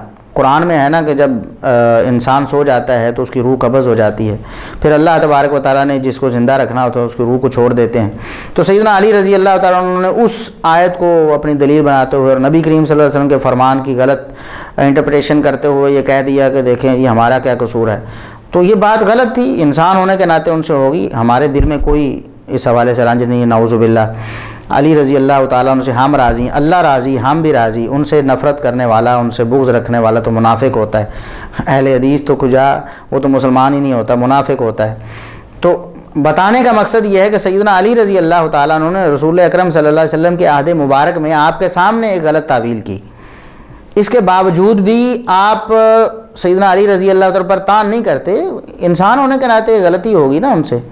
تو سیدنا معاویہ رضی اللہ تعالیٰ عنہ نے اگر نبی کریم صلی اللہ علیہ وسلم کی وفات کے بہت عرصہ بعد ایک حدیث جو ان تک پہنچی اور جنگی حالت میں پہنچی اور ان کے سامنے اس کو جانچنے کا کوئی معیار بھی نہیں تھا اس وقت کہ ہو سکتا ہے کہ لڑائی میں کوئی ایسی بات کسی نے کر دی ہو، تو سیدنا معاویہ رضی اللہ تعالیٰ عنہ نے ایک بات کہہ دی، اس کو پکڑ کر کہا کہ جناب یہ غلط تعویل کی ابتدا، گویا قیامت تک جتنی غلط تعویلیں ہونی ہیں وہ ساری کی ساری سیدنا معاویہ رضی اللہ تعالیٰ عنہ کی وجہ سے ہونی، نعوذ باللہ۔ تو اگر یہ بات ہے تو پھر سیدنا علی رضی اللہ تعالیٰ عنہ کے بارے میں بھی ناسبی کہہ سکتے ہیں کہ سیدنا علی رضی اللہ تعالیٰ عنہ نے سب سے پہلے غلط تعویل کی ابتدا کی خود نبی کریم صلی اللہ علیہ وسلم کے سامنے، اس لیے تو لوگ غلط تعویلیں کر رہے ہیں، نعوذ باللہ۔ تو یہ کوئی باتیں کرنے والی کو عقل ان چیزوں کو تسلیم کرتی ہے مرزا صاحب؟ پھر آپ بار بار وہی کہتے ہیں، اور یہاں آپ نے ایک اور جو خیانت کی ہے وہ یہ ہے کہ سیدنا معاویہ رضی اللہ تعالیٰ عنہ نے جب یہ تعویل کی تو آگے سے سیدنا علی رضی اللہ تعالیٰ عنہ نے جواب دیا۔ علی رضی اللہ تعالیٰ عنہ نے کیا جواب دیا کہ دیکھو جی پھر تو رسول اللہ صلی اللہ علیہ وسلم پر بھی حرف آئے گا کہ آپ اپنی جنگوں میں جو لے کر گئے صحابہ کرام کو اور صحابہ شہید ہو گئے، تو گویا وہ آپ صلی اللہ علیہ وسلم نے انہیں شہید کیا تھا صحابہ کو۔ پھر حضرت علی کو بھی غصہ آیا جب بات پہنچی، حضرت علی نے کہا کہ پھر معاویہ کو کہو کہ پھر حمزہ کا قاتل نبی علیہ السلام تھے، نہ لے کے جاتے تو نہ حمزہ قتل ہوتا۔ تو یہ ایک بات سیدنا علی رضی اللہ تعالیٰ عنہ کے ذمے آپ نے لگا دی۔ ہم کہتے ہیں کہ دنیا جہان میں اس کی ایک صحیح سند ہمارے سامنے پیش کریں کہ سیدنا معاویہ رضی اللہ تعالیٰ عنہ کی تعویل سن کر سیدنا علی رضی اللہ تعالیٰ عنہ نے آگے سے یہ جواب دیا ہو، کوئی ایک صحیح سند مرزا صاحب، ایک صحیح سند اس کی پیش کریں، ورنہ توبہ کریں، علی رضی اللہ تعالیٰ عنہ پر یہ بہتان ہے۔ اگر کوئی صحیح سند مل جاتی ہے تو یہ بات ثابت ہو جائے گی اور ہم اسے تسلیم کریں گے، آپ پیش تو کریں۔ ہم تو اللہ کے فضل و کرم سے ماننے والے ہیں، ہم تو اپنے شاگردوں کی مان لیتے ہیں، ہمارے بڑے بھی ہماری مان لیتے تھے، کوئی دلیل والی بات ہوتی تھی، جس طرح میں پہلے بیان کر چکا ہوں کہ شیخ زبیر علی زئی رحمہ اللہ تعالیٰ کئی باتوں سے میرے ناچیز کے کہنے پہ انہوں نے رجوع کیا۔ اس کی ایک واضح مثال سنن ابی داؤد کی وہ حدیث امام مسلم یسلم علی الا رد اللہ علی روحی فارد علیہ السلام، تو شیخ زبیر علی زئی رحمۃ اللہ علیہ اس کو ضعیف کہتے تھے۔ تو میں نے الحمدللہ تحقیق کی، السنہ نمبر 15 میں وہ تحقیق شائع ہوئی کہ اس کا عنوان یہ تھا، وہ جو مضمون تھا میرا کہ روح کی واپسی اور مسئلہ حیات النبی، اس میں نے ثابت کیا کہ یہ جو عود روح والی حدیث ہے نبی کریم صلی اللہ علیہ وسلم کے حوالے سے، یہ حدیث حسن درجے کی ہے، یہ حدیث صحیح ہے، ضعیف نہیں ہے۔ تو الحمدللہ انہوں نے میری تحقیق پڑھنے کے بعد اپنی تحقیق سے رجوع کیا، انوار الصحیفہ سے اس حدیث کو نکال دیا۔ تو ایک بڑا پن تھا ان کا، ایک بڑے محقق محدث الاثر، اور میرے جیسے ایک طالب علم کے کہنے پہ انہوں نے اپنی تحقیق بدل لی، کیونکہ بادلیل بات تھی۔ ہم بھی بدل لیتے ہیں، مثال کے طور پر ہمارے استاذ بھی بدل لیتے ہیں۔ شیخ غلام مصطفیٰ ظہیر امن پوری حافظہ اللہ تعالی میرے استاذ گرامی ہیں، بہت ساری باتیں ایسی ہیں جو میں نے تحقیق کی تو میرے سامنے آئیں، میں نے ان کے سامنے پیش کی کہ یہ حقیقت تو ایسے ہے، یا صحیح مسئلہ ایسے ہے، یا اس حدیث کا حکم ایسے، تو انہوں نے اس چیز کو قبول کر لیا۔ جس طرح کہ سیدنا معاویہ رضی اللہ تعالیٰ عنہ کے حوالے سے کچھ روایات ہیں، تو ان کی ہم نے تحقیق کی۔ پہلے شیخ صاحب ان کو حسن کہتے تھے یا صحیح کہتے تھے، انہوں نے رجوع کر لیا ہے۔ سیدہ عائشہ رضی اللہ تعالیٰ عنہا والی حدیث جو ہم نے پچھلے لیکچر میں پیش کی، حدیث حواب کہ کتے بھونکنے والی روایت، ہمارے شاگرد حافظ بلال صاحب نے اس کی تحقیق کی۔ تحقیق کرنے کے بعد انہوں نے بتایا کہ یہ تو ثابت نہیں ہے۔ پہلے میں نے اس کے بارے میں اجمالی طور پر پڑھا تھا، امام علی بن مدینی رحمۃ اللہ علیہ کا قول، تو میں نے حافظ صاحب سے کہا کہ آپ اس کی تحقیق کریں۔ انہوں نے مکمل تحقیق کے بعد یہی نتیجہ نکالا کہ اس کا ضعف ہی راجح۔ تو الحمدللہ ہم نے رجوع کیا، اور صرف میں نے نہیں رجوع کیا، شیخ امن پوری حافظہ اللہ تعالیٰ نے بھی رجوع کر لیا کہ بات تو دلیل پر مبنی ہے، اس لیے ہم رجوع کرتے ہیں۔ تو السنہ میں جس کو صحیح لکھ دیا گیا تھا، جس کو حسن لکھ دیا گیا تھا، آج اس سے رجوع کر لیا گیا دلیل کی بنا پر، ہم تو رجوع کرنے والے ہیں۔ آپ اس کی ایک صحیح سند پیش کریں سیدنا علی رضی اللہ تعالیٰ عنہ کی، جو ہے جواب ہے سیدنا معاویہ رضی اللہ تعالیٰ عنہ کی تعویل کا، کہ پھر تو رسول اللہ صلی اللہ علیہ وسلم نے جن صحابہ کو نکالا اور وہ شہید ہوئے تو انہیں معاذ اللہ رسول اللہ صلی اللہ علیہ وسلم نے قتل کیا تھا۔ یہ جو ٹکڑا ہے جو آپ نے بیان کیا ہے سیدنا علی رضی اللہ تعالیٰ عنہ، اس کی کوئی صحیح سند آپ کے پاس ہے؟ اگر نہیں ہے تو آپ کو علی اعلان رجوع کرنا پڑے گا، آپ اس سے رجوع کریں، ہمیں بتائیں، آپ کوئی بات بتائیں کہ جناب آپ کی یہ بات غلط تھی، دلیل یہ ہے، ہم اس پر رجوع کریں گے، اور الحمدللہ آپ کا نام لے کر رجوع کریں گے۔ لیکن آپ تو اس فیلڈ کے بندے ہی نہیں، آپ کیا بتائیں گے ہمیں؟ اگر کسی نے کبھی کوئی نشاندہی کی ہے، مثال کے طور پر السنہ میں 49 تا 54 نمبر جو شمارہ تھا، اس میں سیدنا معاویہ رضی اللہ تعالیٰ عنہ کے حوالے سے ایک روایت لکھی گئی تھی تاریخ دمشق سے، کہ ان سے پوچھا گیا کہ آپ علی رضی اللہ تعالیٰ عنہ سے اختلاف کر رہے ہیں تو کیا آپ انہیں خلیفہ نہیں مانتے؟ تو انہوں نے کہا نہیں، میرا تو مطالبہ قصاص عثمان کا تھا، تو میرا تو صرف یہی مطالبہ ہے، ورنہ میں ان کی نہ صحابیت پہ کوئی شک کرتا، نہ ان کی افضلیت پہ، نہ ان کی خلافت پہ میرا کوئی اختلاف ہے۔ تو اس کی سند بھی ہم نے کسی ساتھی نے نشاندہی کی، تو حافظ بلال صاحب سے میں نے کہا، تو انہوں نے کافی اس پہ ریسرچ کی، اور اس کے بعد نتیجہ یہی نکالا کہ انقطاع کا شبہ ہے اس میں، یعنی یقینی طور پر یہ نہیں کہا جا سکتا کہ یہ سند صحیح ہے۔ تو ہم نے اس کو ضعیف تسلیم کر لیا، ہم مانتے ہیں کہ وہ روایت ضعیف ہے، اگرچہ اجماع امت ہے اس پر، مطلب وہ ضعیف روایت کیا، وہ روایت اگر اس طرح کی 10-100 روایتیں صحیح بھی ہوں تو اجماع امت اس سے بھی بڑی چیز ہے۔ تو اجماع امت ہے اس بات پر کہ سیدنا معاویہ رضی اللہ تعالیٰ عنہ کا اختلاف سیدنا علی رضی اللہ تعالیٰ عنہ سے خلافت یا اقتدار کا نہیں تھا۔ تو اہل سنت سارے کے سارے کہتے ہیں ان کا جو اختلاف تھا وہ سیدنا علی رضی اللہ تعالیٰ عنہ سے صرف قصاص عثمان سے تھا، اسی لیے تو سارے ان کو مجتہد کہتے ہیں اور ایک اجر کے مستحق مانتے ہیں۔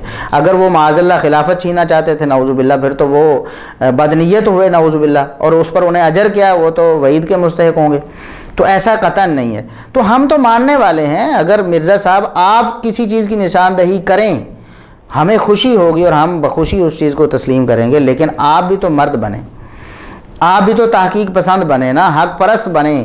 جب آپ کو بتایا جاتا ہے کہ یہ بات غلط ہے تو آپ اس کو تسلیم کریں، اعلان کر دیں کہ میری یہ بات غلط ثابت ہو گئی ہے، میں اس سے رجوع کرتا ہوں۔ اور ہم تو یہ مطالبہ بھی آپ سے نہیں کرتے کہ آپ لکھیں کہ رجوع ڈیو ٹو حافظ ابو یحییٰ نور پوری، اگرچہ آپ یہ کہتے ہیں کتنی بے شرمی کی بات ہے۔ آپ نے مفتی طارق مسعود صاحب کے بارے میں کہا کہ میری بات سن کر مفتی صاحب نے رجوع کیا، لیکن کتنی شرم کی بات ہے کہ انہوں نے یہ نہیں بتایا کہ میں مرزا محمد علی انجینئر کی وجہ سے رجوع کر رہا ہوں، اور اتنی بھی حیا نہیں آئی کہ میں یہ بات کرتے ہوئے یہ کہہ دوں کہ میں نے انجینئر کا کلپ سن کے توبہ کی ہے، کیونکہ پچھلے کلپ میں تو تم نے نہیں مانا ہوا تھا۔ تو مرزا صاحب آپ نے بھی اپنی کئی غلطیوں سے رجوع کیا ہماری وجہ سے۔ قرآن کریم کی آیات آپ نے ٹھیک کی، قرآن کریم کی آیات کے ترجمے آپ نے ٹھیک کیے، اور حتیٰ کہ اپنا جو محاورہ تھا، جو شعر بنایا تھا سب نے مل کر بڑی محنت سے کہ نہ میں وہابی نہ میں بابی، میں ہوں مسلم علم و کتابی۔ تو ہم نے بتایا کہ یہ اردو کے حوالے سے بھی محاورہ غلط ہے، اللہ کے بندو اگر کہنا ہے تو علمی کتابی کہو۔ کہ میں ہوں مسلم علمیوں کی تابع، اور پھر آپ نے اس کی تصحیح بھی کر لی، اور یہ نہیں کہا کہ میں نے کس کے کہنے پہ کی ہے، حالانکہ خود آپ کے بقول یہ بے شرمی والی بات تھی نا۔ مرزا صاحب جو آپ مفتی طارق مسعود صاحب کو کہہ رہے ہیں کہ انہوں نے میرا نام لیے بغیر چپکے سے رجوع کر لیا، تو یہ بے شرمی والی بات ہے، تو آپ کے نزدیک تو یہ بے شرمی والی بات ہوئی نا کہ آپ نے ہماری بات سننے کے بعد چپ کر کے رجوع کر لیا۔ لیکن ہم آپ کو اس بات پہ آر نہیں دلاتے، ہم کہتے ہیں کہ آپ حق سن کر حق پرست بن جائیں، حق کا اظہار کر دیں، اعلان کر دیں، ہمارا نام نہ لیں۔ بالکل ہمیں اس بات کی طمع نہیں ہے اللہ کے فضل و کرم سے، نہ ہمارا کبھی ارادہ ہے کہ ہماری شہرت ہو یا ہماری واہ واہ ہو جائے، نہیں، اللہ کی قسم ایسی کوئی بات نہیں ہے۔ آپ حق کو قبول کریں، جہاں حق آ جائے اس کو قبول کر لیں، ہماری یہی کامیابی ہے اور ہماری سب سے بڑی خوشی یہی ہے۔ سیدنا معاویہ رضی اللہ تعالیٰ عنہ کے خلاف بولنے کا جواز بنانے کے لیے آپ سیدنا علی رضی اللہ تعالیٰ عنہ کا ایک قول پیش کرتے ہیں۔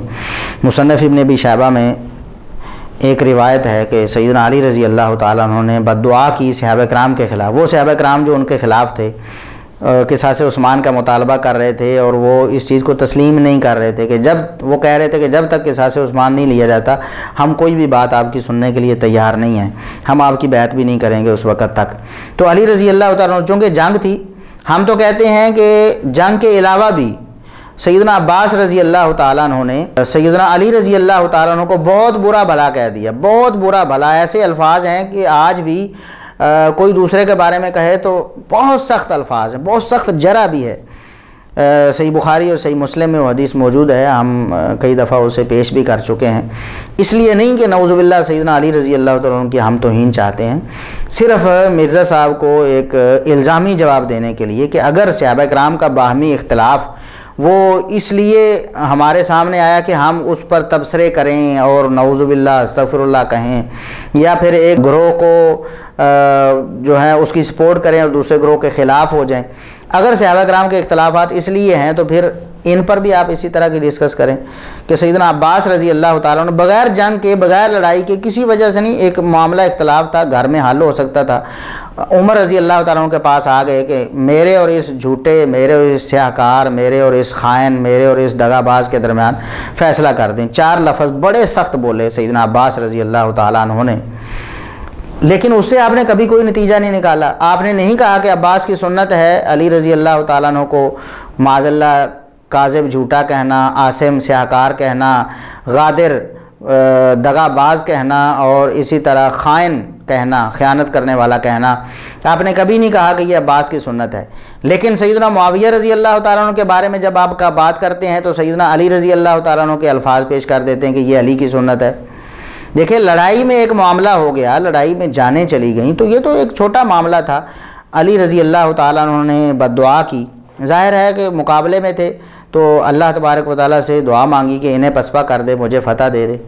تو آپ نے یہ بات پیش کر کے سیدنا معاویہ رضی اللہ تعالیٰ عنہ اور دیگر صحابہ کرام کی توہین کرنے کی کوشش کی، اور یہ ثابت کرنے کی کوشش کی کہ یہ باتیں تو علی رضی اللہ تعالیٰ عنہ کہتے ہیں ان کے بارے میں، تو ہم کیوں نہ کہیں، یا ہم اس طرح کی بات کرتے ہیں تو آپ ہمیں کیوں روکتے ہیں، یہ تو صحابہ کی سنت ہے، علی رضی اللہ تعالیٰ عنہ کی سنت ہے۔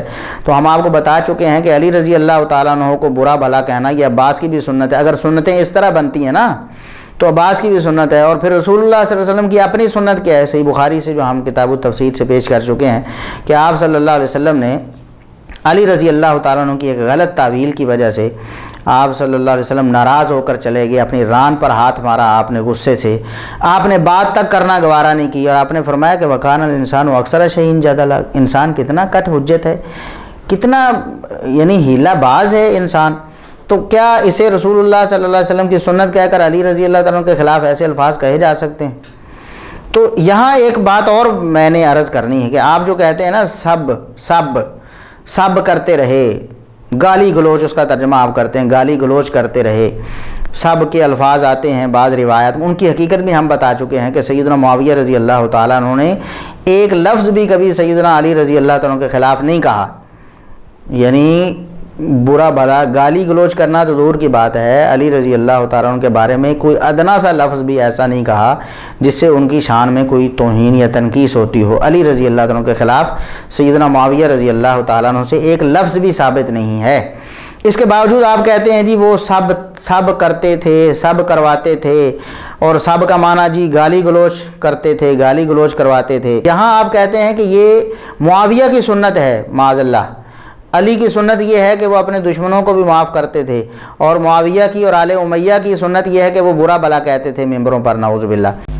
یہ لعنت کرنا تے معاویہ دی جڑا جاری کردہ جڑا ہے وہ طریقہ ہے، اور میں اس کو بدعت کہنے میں بھی کوئی اور محسوس نہیں کروں گا۔ صحابہ پہ لعنت کرنا بدعت نہیں تو اور کون سی بدعت ہے؟ حرام قطعی ہے کسی صحابی کے اوپر، وہ بھی فوت ہو چکا ہوں۔ آج میں آپ کو بتاتا ہوں کہ آپ کے اس کلیے کے مطابق تو سیدنا علی رضی اللہ تعالیٰ عنہ سب کرتے تھے۔ سیدنا علی رضی اللہ تعالیٰ عنہ، روایت آپ نے پیش کی کہ مولا علی نے اپنی فجر و عشاء کی نماز میں قنوت نازلہ پڑھی، اور الفاظ یہ تھے: اللہم علی کا بمعاویہ و شیعہ، اے اللہ معاویہ اور اس کے شیعہ کو نمٹ لے، عمر بن عاص اور اس کے شیعہ کے ساتھ نمٹ لے، اور قیس اور اس کے شیعہ کے ساتھ نمٹ لے۔ حالانکہ یہاں قیس نہیں تھا۔ آپ روایت دوبارہ پڑھیں مرزا صاحب اور خود ہی درست کر لیں، ہم آپ کو کیا بتائیں کہ یہاں لفظ قیس نہیں تھا۔ تو آپ نے یہ الفاظ پیش کر کے کہا کہ علی رضی اللہ تعالیٰ عنہ چونکہ معاویہ رضی اللہ تعالیٰ عنہ کے خلاف بد دعا کرتے تھے، تو ہم اگر کچھ کہہ لیتے ہیں تو کون سا برا ہے؟ بتانا ہم یہ چاہتے ہیں کہ یہ جو بد دعا ہوتی ہے نا، یہ سب ہوتا ہے، سب برا بھلا کہنا یہ بد دعا ہے۔ بد دعا برا بھلا کہنا ہے۔ یہ صحیح بخاری اگر آپ پڑھیں نا، صحیح بخاری میں 2661 نمبر ہے، اسی طرح 4141 نمبر ہے، 4750 نمبر ہے، اور 4757 نمبر ہے۔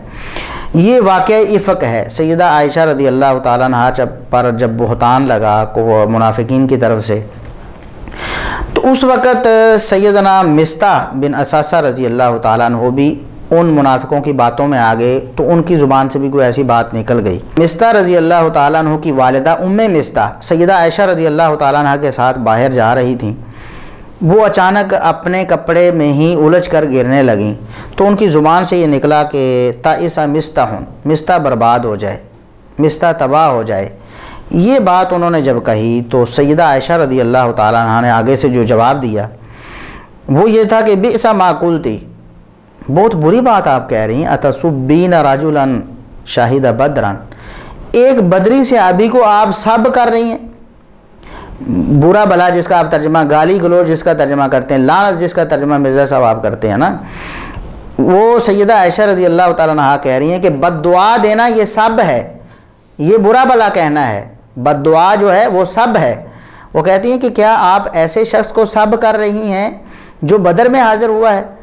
تو اس سے ثابت یہ ہوا، حدیث سے، صحیح بخاری کی حدیث سے یہ ثابت ہوا کہ کسی کے خلاف بد دعا کرنا یہ سب ہے، یہ برا بھلا کہنا ہے، خود سیدہ عائشہ رضی اللہ تعالیٰ عنہ کے بقول۔ تو اس حوالے سے تو سیدنا علی رضی اللہ تعالیٰ عنہ پھر سب کرتے رہے، سیدنا معاویہ کے خلاف بھی، سیدنا عمر بن عاص کے خلاف بھی، سیدنا ابو موسیٰ اشعری رضی اللہ تعالیٰ عنہ کے خلاف بھی، اور دوسرے صحابہ کرام کے خلاف بھی سیدنا علی سب کرتے رہے۔ تو آپ پھر کہیں کہ یہ علی کی سنت ہے سب کرنا، برا بھلا کہنا، بد دعائیں کرنا، یہ علی کی سنت ہے، نعوذ باللہ۔ دیکھیں یہ ایک خاص تناظر میں معاملات ہوئے، ایک جنگ کے موقع پر کچھ معاملات ہوئے، تو ان کو آپ اتنا بڑھا چڑھا کر پیش کریں گے تو پھر عام حالات میں جو سیدنا عباس رضی اللہ تعالیٰ عنہ نے سیدنا علی کے بارے میں باتیں کہہ دیں، تو پھر وہ تو بالاولیٰ سنت ہونی چاہیے، ان کو تو بالاولیٰ دلیل پھر ناسبی بنائیں گے تو پھر آپ کو تکلیف ہوگی نا، ہمیں بھی ہوگی۔ تو کیوں آپ اس گمراہی کا راستہ خود نکالتے ہیں؟ ادھر آپ کہتے ہیں جی چچا نے کہہ دیا تو بھتیجے، چچا کا ایسے ہی کہہ دیتا ہے کہ آج کوئی چچا اپنے بھتیجے کو بغیر کسی وجہ کے جھوٹا، خائن، کاذب، عاصم، غادر سارا کچھ کہہ دے گا، اور وہ بھی جلیل القدر لوگوں کی موجودگی میں بڑے غصے سے؟ یہ باتیں آپ ان کی اس پر پردے ڈالنے کی کوشش کرتے ہیں۔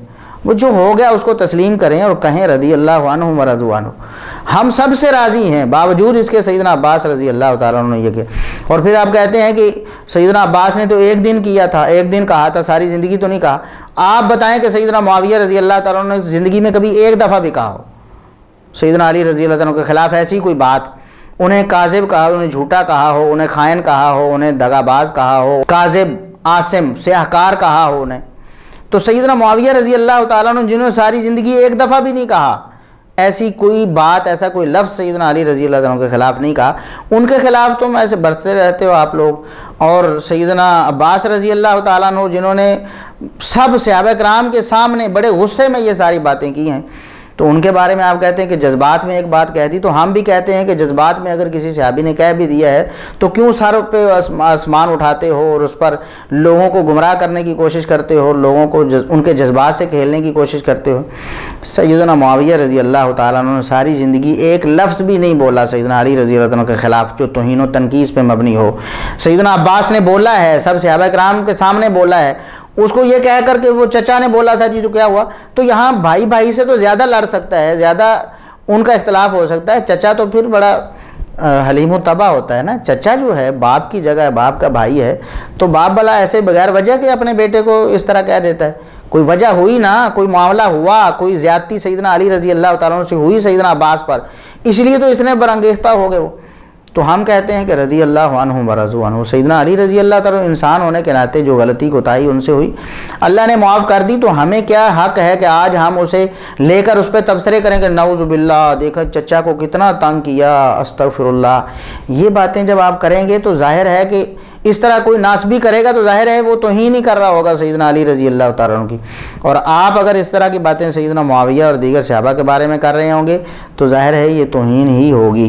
اور پھر آپ نے یہاں ایک خیانت یہ کی کہ الفاظ اپنی طرف سے بڑھا دی۔ اب لوگ تو یہ سمجھ رہے ہیں کہ آپ اس روایت کا ترجمہ کر رہے ہیں، مصنف ابن ابی شیبہ حدیث کا نمبر بتا کر آگے کہہ رہے ہیں کہ مولا علی نے اپنی فجر اور عشاء کی نمازوں میں قنوت نازلہ پڑھی اور یہ الفاظ کہے، اور آگے کہا کہ ان کو تباہ و برباد کر دے اللہ، ان کی وجہ سے خلافت کا نظام برباد ہو رہا ہے، نعوذ باللہ استغفر اللہ۔ اے اللہ معاویہ اور اس کے شیعہ کو نپٹ لے، عمر ابن عاص اور اس کے شیعہ کے ساتھ نپٹ لے، قیس اور ابا سلمہ کے شیعہ کے ساتھ تو نپٹ لے، ان کو تباہ و برباد کر کے ان کی وجہ سے خلافت کا نظام تباہ ہو رہا ہے۔ یہ سیدنا علی رضی اللہ تعالیٰ عنہ نے الفاظ اگر کہے ہیں تو مرزا صاحب آپ پیش کریں کہ اللہ ان کو تباہ و برباد کر دے، ان کی وجہ سے خلافت کا نظام برباد ہو رہا ہے۔ اگر سیدنا علی رضی اللہ تعالیٰ عنہ نے یہ الفاظ کہے ہیں تو آپ ان کی صحیح سند پیش کریں، اور اگر یہ الفاظ نہیں کہے تو آپ اعلانیہ طور پر رجوع کریں، توبہ کریں، لوگوں کو بتائیں کہ یہ الفاظ میں نے اپنی طرف سے سیدنا علی رضی اللہ تعالیٰ عنہ کی طرف منسوب کر دیے اور ان کے کھاتے میں ڈال دیے، نعوذ باللہ۔ ایک روایت مصنف ابن ابی شیبہ سے 37,880 نمبر آپ پیش کرتے ہیں کہ علی رضی اللہ تعالیٰ عنہ وہ سیدنا معاویہ رضی اللہ تعالیٰ عنہ سے ناراض تھے اور ان کے بارے میں ان کا دل صاف نہیں تھا۔ باقی جتنے بھی جنگ جمل اور صفین میں مارے گئے صحابہ کرام جو شہید ہو گئے، چاہے کسی بھی لشکر میں تھے، سیدنا علی رضی اللہ عنہ کے لشکر میں تھے یا سیدنا معاویہ رضی اللہ عنہ کے لشکر میں تھے، تو ان کے بارے میں سیدنا علی رضی اللہ تعالیٰ نے فرمایا کہ مجھے امید ہے یہ تو سارے جنتی ہیں۔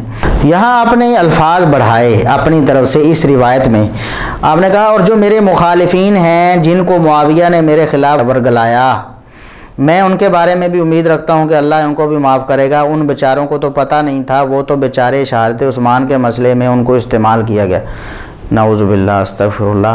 جو میرے مخالفین ہیں جن کو معاویہ نے میرے خلاف ورگلایا، میں اللہ سے امید کرتا ہوں اللہ ان کو بھی معاف کر ہی دے گا۔ ان بیچاروں کو نہیں پتا تھا، وہ تو شہادت عثمان کے اس مسئلے میں آ کے یوز کیا گیا اس کو ایز اے ایشو۔ یہاں بھی یہ الفاظ آپ نے سیدنا علی رضی اللہ عنہ کے کھاتے میں اپنی طرف سے ڈال دیے، یہ تحریف کرتے ہوئے اپنی طرف سے اضافہ کر دیا ان الفاظ کا، حالانکہ مصنف ابن ابی شیبہ میں یہ جو روایت اس میں یہ الفاظ قطعاً نہیں ہیں کہ سیدنا علی رضی اللہ تعالیٰ عنہ نے فرمایا ہو کہ معاویہ نے ورگلایا ان صحابہ کو یا ان لوگوں کو جو یہاں شہید ہو گئے ہیں، ان کو استعمال کر لیا، ان بیچاروں کو پتہ ہی نہیں تھا، یہ تو قصاص عثمان کا مسئلہ سمجھتے رہے، حقیقت میں تو خلافت یا اقتدار کی لڑائی معاویہ رضی اللہ تعالیٰ عنہ لڑ رہے تھے، نعوذ باللہ استغفر اللہ۔ آپ پہ اوپر لازم ہے مرزا صاحب کی الفاظ حدیث سے پیش کریں یا اعلانیہ طور پر توبہ اور رجوع کریں کہ میں نے یہ الفاظ اپنی طرف سے حدیث کا ترجمہ کرتے ہوئے یا حدیث سناتے ہوئے ڈالے تھے۔ اور یہاں ہم پہلے بھی وضاحت کر چکے ہیں کہ یہ روایت ضعیف ہے، یزید بن الاسم کا سیدنا علی رضی اللہ عنہ سے سماع نہیں ہے۔ حافظ ذہبی رحمۃ اللہ علیہ نے بھی لکھا ہے سیر و اعلام النبلاء جلد 4 صفحہ 517 میں کہ وَلَمْ تَصِحَّ رِوَایَتُهُ عَنْ عَلِيٍّ، علی رضی اللہ تعالیٰ عنہ سے یزید بن الاسم کی روایت صحیح نہیں ہے، منقطع ہے۔ حافظ ابن کثیر رحمۃ اللہ علیہ نے بھی فرمایا البدایہ والنہایہ جلد 2 صفحہ 259 میں کہ یزید بن الاسم لم یدرک علیًا، یزید بن اسم سیدنا علی رضی اللہ تعالیٰ عنہ کو نہیں پا سکے، ان سے روایات نہیں سن سکے۔ تو ایک منقطع روایت آپ پیش کر کے اور اس میں بھی اپنی طرف سے الفاظ گھسیڑ کے جو کہ سیدنا علی رضی اللہ تعالیٰ عنہ نے قطعاً نہیں کہے، اور جب آپ لوگوں کو ہم بتا رہے ہیں نا تو لوگ جب سنیں گے تو انہیں پتہ چلے گا کتنی بڑی خیانت آپ نے کی کہ سیدنا علی رضی اللہ تعالیٰ کے بقول سیدنا معاویہ رضی اللہ تعالیٰ کو بددیانت ثابت کرنے کی کوشش کی آپ نے، نعوذ باللہ، استغفر اللہ۔ مرزا صاحب آپ کو یہی معلوم نہیں کہ مشاجرات کیا ہیں، مشاجرات صحابہ کا کیا مطلب ہے؟ صحابہ کرام کا کسی شرعی مسئلے میں کسی دوسرے صحابی کی رائے کو چھوڑ دینا یا کہنا کہ ان کی رائے غلط ہے، یہ مشاجرات صحابہ نہیں ہے۔ مشاجرات صحابہ تو لڑائی جھگڑے ہیں، ایسے جو سیاسی اختلافات، جس طرح سیدہ عائشہ رضی اللہ تعالیٰ عنہا اور سیدنا علی رضی اللہ تعالیٰ عنہ کے درمیان، طلحہ و زبیر اور سیدنا علی رضی اللہ تعالیٰ عنہ کے درمیان، سیدنا معاویہ، سیدنا عمر بن عاص، سیدنا مغیرہ بن شعبہ اور دیگر صحابہ کے سیدنا علی رضی اللہ تعالیٰ عنہ کے ساتھ جو اختلافات جنگ جمل اور صفین وغیرہ میں ہوئے، انہیں مشاجرات کہا جاتا ہے۔ مثال مرزا صاحب پیش کرتے ہیں کہ عبداللہ بن عمر رضی اللہ تعالیٰ عنہ نے کہا کہ میں حج تمتع کے حوالے سے اپنے باپ کی بات نہیں مانتا، میری باپ کی بات مانی جائے گی یا نبی علیہ الصلوۃ والسلام کی بات مانی جائے گی۔ تو حضرت عبداللہ بن عمر نے اپنے باپ سے مخالفت کر لی، تو اس کو کسی نے نہیں کہا کہ یہ مشاجرات صحابہ ڈسکس ہوئے ہیں۔ تو حضرت عبداللہ بن عمر نے اپنے باپ سے مخالفت کر لی، تو اس کو کسی نے نہیں کہا یہ کوئی جناب مشاجرات صحابہ ڈسکس ہو گئے؟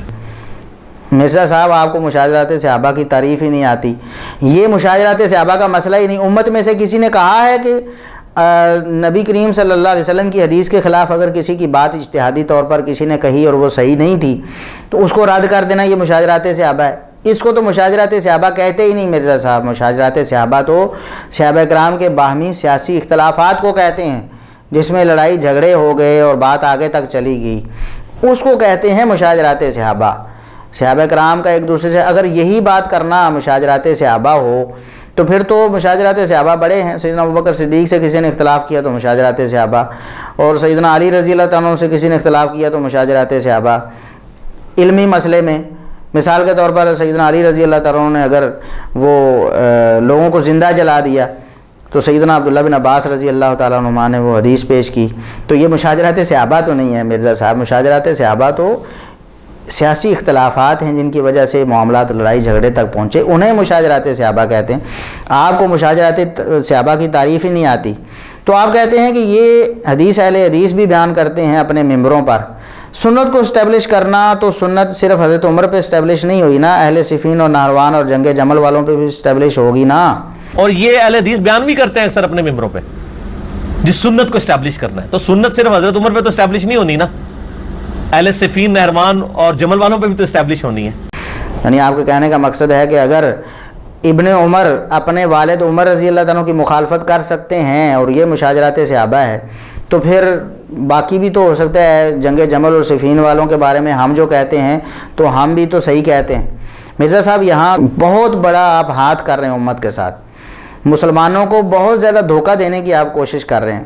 ہم آپ سے پوچھتے ہیں کہ چلو یہی بات ہم آپ کی مان لیتے ہیں، سیدنا عمر رضی اللہ تعالیٰ عنہ کی مخالفت ان کے بیٹے ابن عمر رضی اللہ تعالیٰ عنہ نے کر دی، کہا کہ یہ بات میرے والد کی درست نہیں ہے، نبی کریم صلی اللہ علیہ وسلم سے جب یہ ثابت ہے تو ہم اس کو تسلیم ہی کریں گے اور اس کو صحیح سمجھیں گے، اور روکنے والی بات یہ مناسب نہیں۔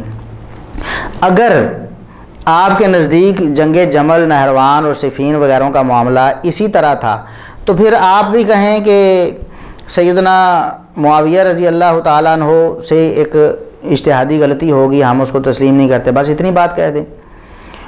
اور اگر آپ سیدنا معاویہ رضی اللہ تعالیٰ کے بارے میں کہیں کہ انہوں نے سنت کو بدل دیا، انہوں نے بیڑا غرق کر دیا، انہوں نے دین کا نقصان کر دیا، تو پھر یہی الفاظ آپ سیدنا عمر رضی اللہ تعالیٰ کے بارے میں کہتے ہیں بھلا؟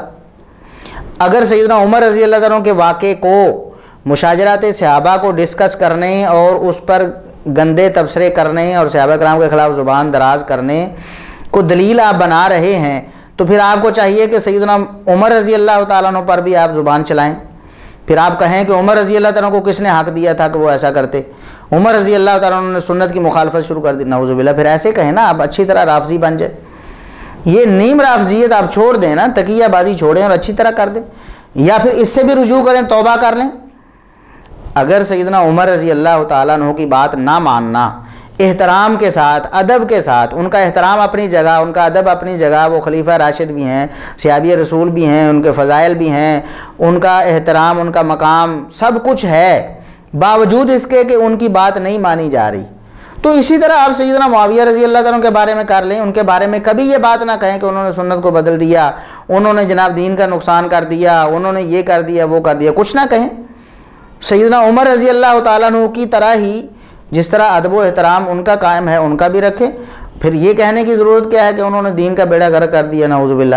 پھر عمر رضی اللہ تعالیٰ عنہ کے بارے میں بھی آپ کہیں کہ انہوں نے دین کا بیڑا غرق کر دیا، نعوذ باللہ۔ یہ کیا منافقت ہوئی؟ مثالیں آپ، میں پہلے بھی کہہ چکا ہوں کہ کتنی بڑی دوغلی پالیسی ہے آپ میں۔ مثالیں آدم علیہ السلام کی دیتے ہیں کہ قرآن نے ان کی غلطی بیان کی ہے، تو کیا آدم علیہ السلام کے بارے میں دل میں رنج رکھتے ہیں آپ کہ انہوں نے کیوں اللہ کی نافرمانی کر دی؟ نہیں رکھتے نا۔ باوجود اس کے کہ ان سے غلطی ہوئی اور بہت بڑی غلطی ہوئی، اللہ نے جنت سے نکال دیا، تنبیہ کر دی، سارا کچھ ہو گیا، لیکن آپ نے کبھی ان کے خلاف دل میں بھی میل نہیں رکھی اور زبانی طور پر بھی کوئی ایسی بات نہیں کی۔ ان کا ادب احترام فرض ہے۔ تو کیا آپ سیدنا معاویہ رضی اللہ تعالیٰ عنہ، سیدنا مغیرہ بن شعبہ، سیدنا عمر بن عاص رضی اللہ تعالیٰ عنہ کے بارے میں اسی طرح اپنے دل میں ادب و احترام رکھتے ہیں؟ کیا آپ کے دل میں کوئی میل ان کے لیے نہیں ہے؟ خود آپ اقرار کرتے ہیں ہمارے دل میں رنج ہے۔ تو رضی اللہ عنہ بھی دعائے مغفرت ہے، اللہ ان سے راضی ہو۔ لہٰذا حضرت امیر معاویہ رضی اللہ تعالیٰ عنہ یا حضرت مغیرہ ابن شعبہ رضی اللہ تعالیٰ عنہ یا حضرت عمر ابن عاص رضی اللہ تعالیٰ عنہ، جن سے مولا علی کو بڑی تکلیفیں پہنچیں اور ان کی وجہ سے ہمارے دل بھی زخمی ہیں، کاش وہ حضرت علی کے ساتھ ایسا نہ کرتے، آج امت میں یہ تفریق نہ ہوتی۔ تو پھر مثالیں آدم علیہ السلام کی کیوں دیتے ہیں جی؟ کیوں دوغلی پالیسی اپناتے ہیں؟ اور ادھر سیدنا عمر کی مثال دے کر اس کو فٹ کر رہے ہیں جنگ جمل اور صفین پر۔ اگر جنگ جمل اور صفین والوں کا معاملہ سیدنا عمر والا ہے تو پھر ادھر بھی ادب و احترام پورا کا پورا رکھیں۔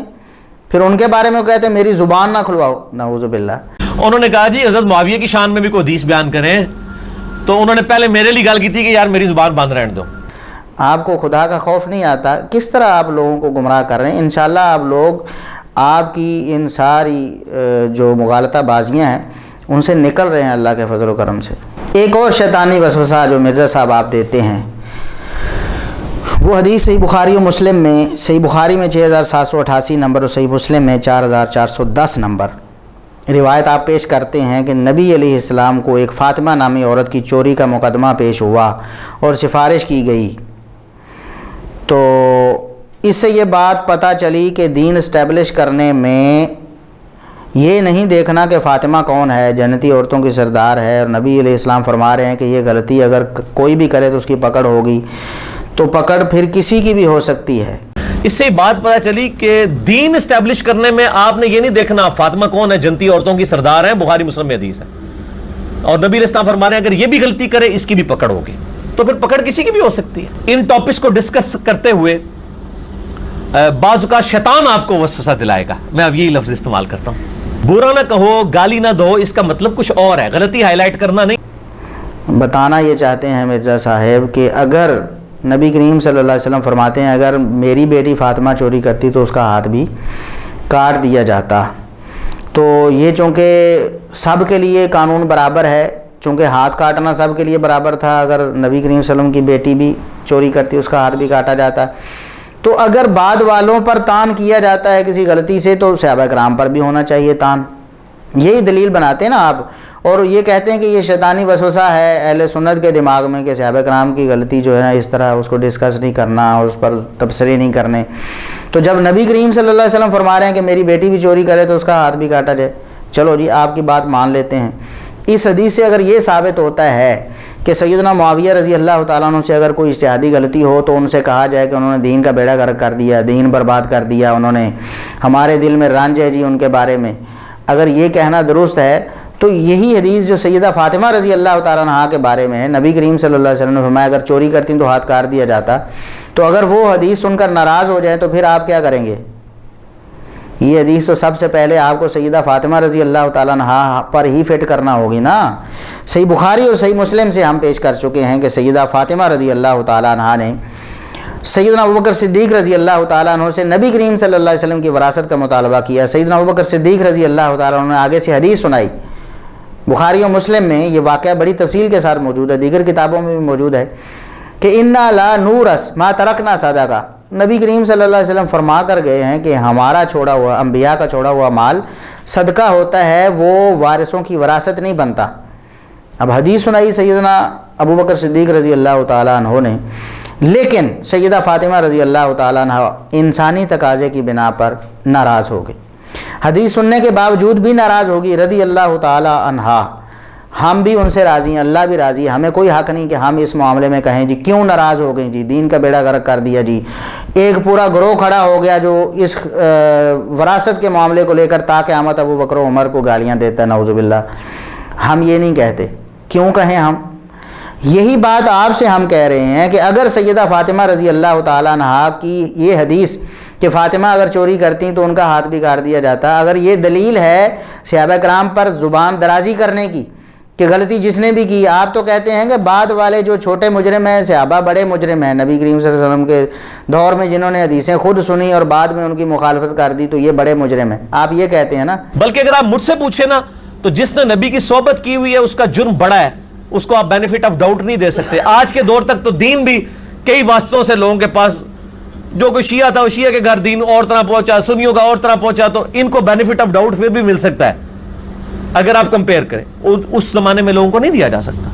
فٹ کریں نا اپنا سارا جو استدلال، اپنی ساری منطق اس حدیث پر کہ سیدہ فاطمہ رضی اللہ تعالیٰ عنہ نے سیدنا ابوبکر صدیق رضی اللہ تعالیٰ عنہ کی طرف سے حدیث سنائے جانے کے بعد بھی ان سے ناراضگی اختیار کر لی، 6 مہینے زندہ رہیں، 6 مہینے کلام نہیں کی سیدنا ابوبکر صدیق رضی اللہ تعالیٰ عنہ سے، ناراض رہیں، اسی حالت میں وفات ہو گئی۔ اور پھر سیدنا علی رضی اللہ تعالیٰ عنہ بھی چونکہ سیدہ فاطمہ رضی اللہ تعالیٰ عنہ کے طرفدار تھے اس وقت تک، ان کے ذہن میں بھی کچھ باتیں تھیں سیدنا ابوبکر صدیق رضی اللہ تعالیٰ عنہ کے حوالے سے، تو وہ بھی 6 مہینے بیعت نہیں کرنے گئے، سیدنا ابوبکر صدیق رضی اللہ تعالیٰ عنہ کی بیعت نہیں کی انہوں نے۔ اور پھر انہوں نے بعد میں جب سیدہ فاطمہ رضی اللہ تعالیٰ عنہ فوت ہوئی ہیں تو سیدنا ابوبکر صدیق رضی اللہ تعالیٰ عنہ کو اطلاع بھی نہیں دی، رات کو راتوں رات ہی دفن کر دیا سیدہ فاطمہ رضی اللہ تعالیٰ عنہ کو۔ تو یہ جو معاملہ ہے اس کو آپ کیسے ڈسکس کریں گے؟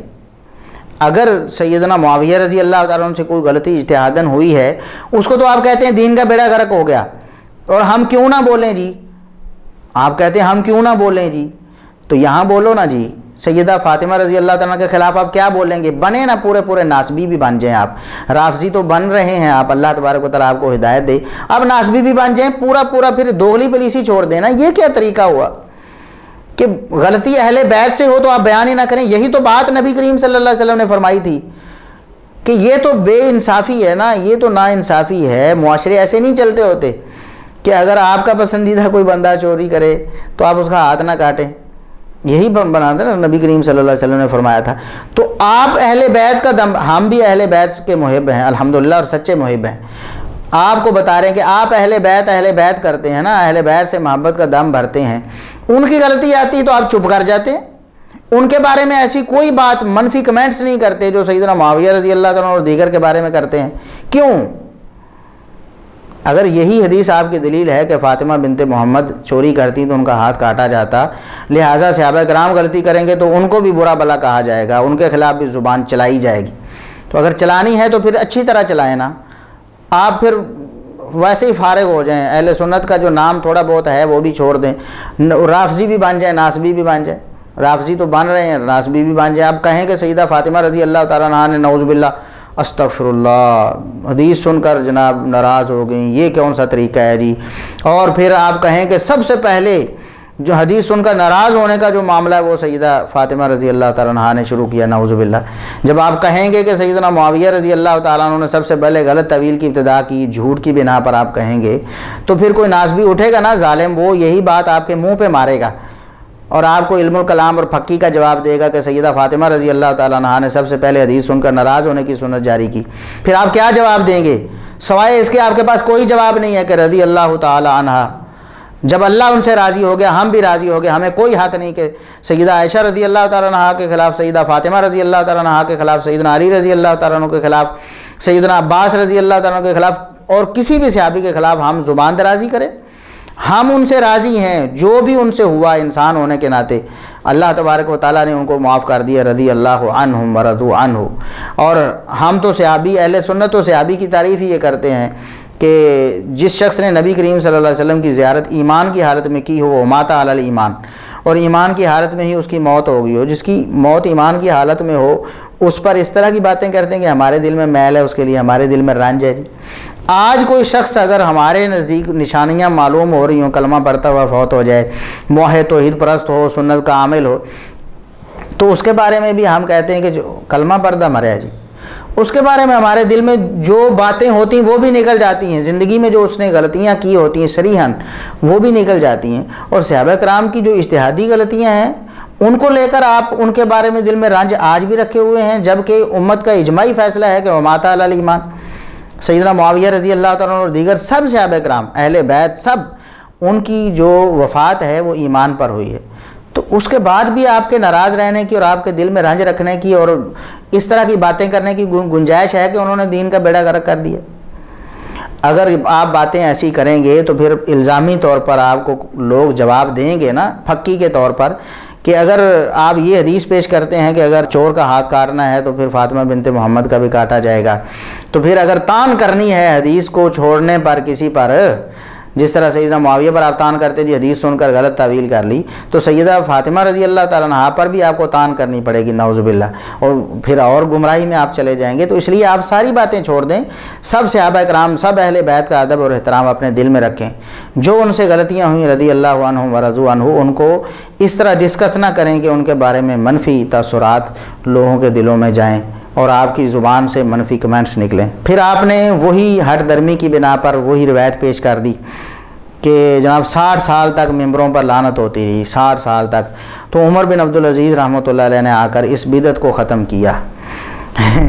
ہم پہلے بتا چکے ہیں کہ یہ جھوٹی روایت ہے، دنیا میں اس کی کوئی سند نہیں، ایک سند ہے وہ طبقات ابن سعد میں ہے، اور آپ نے کیا کیا، طبقات ابن سعد کا حوالہ ہی نہیں دیا جہاں اس کی سند لکھی ہوئی تھی نا، اور حوالہ تو وہاں کا دینا چاہیے تھا جہاں سند لکھی ہوئی ہے، وہاں سے اسکپ کر دیا، اس کا حوالہ نہیں دیا، تاریخ الخلفاء سیوطی کا حوالہ دے دیا، تو وہاں اس کی سند ہی کوئی نہیں۔ جہاں سند موجود ہے ابو مخنف لوط بن یحییٰ رافضی، جھوٹا دجال دشمن صحابہ موجود ہے، اس کی روایتیں شوق سے آپ ان کو اپنا دین ایمان بنائیں۔ پیش کر چکے ہیں ہم اللہ کے فضل و کرم سے کہ ممبروں پر لعنت جو 60 سال والی جو روایت ہے یہ ضعیف ہے، اور آپ اس کو صحیح ثابت نہیں کر سکتے تو اللہ کے لیے اس سے رجوع کریں اعلانیہ طور پر۔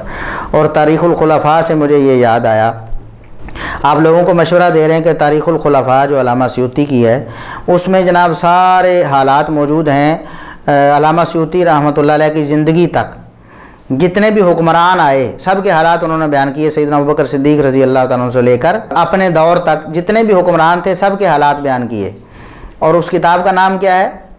تاریخ الخلفاء، تاریخ الخلفاء۔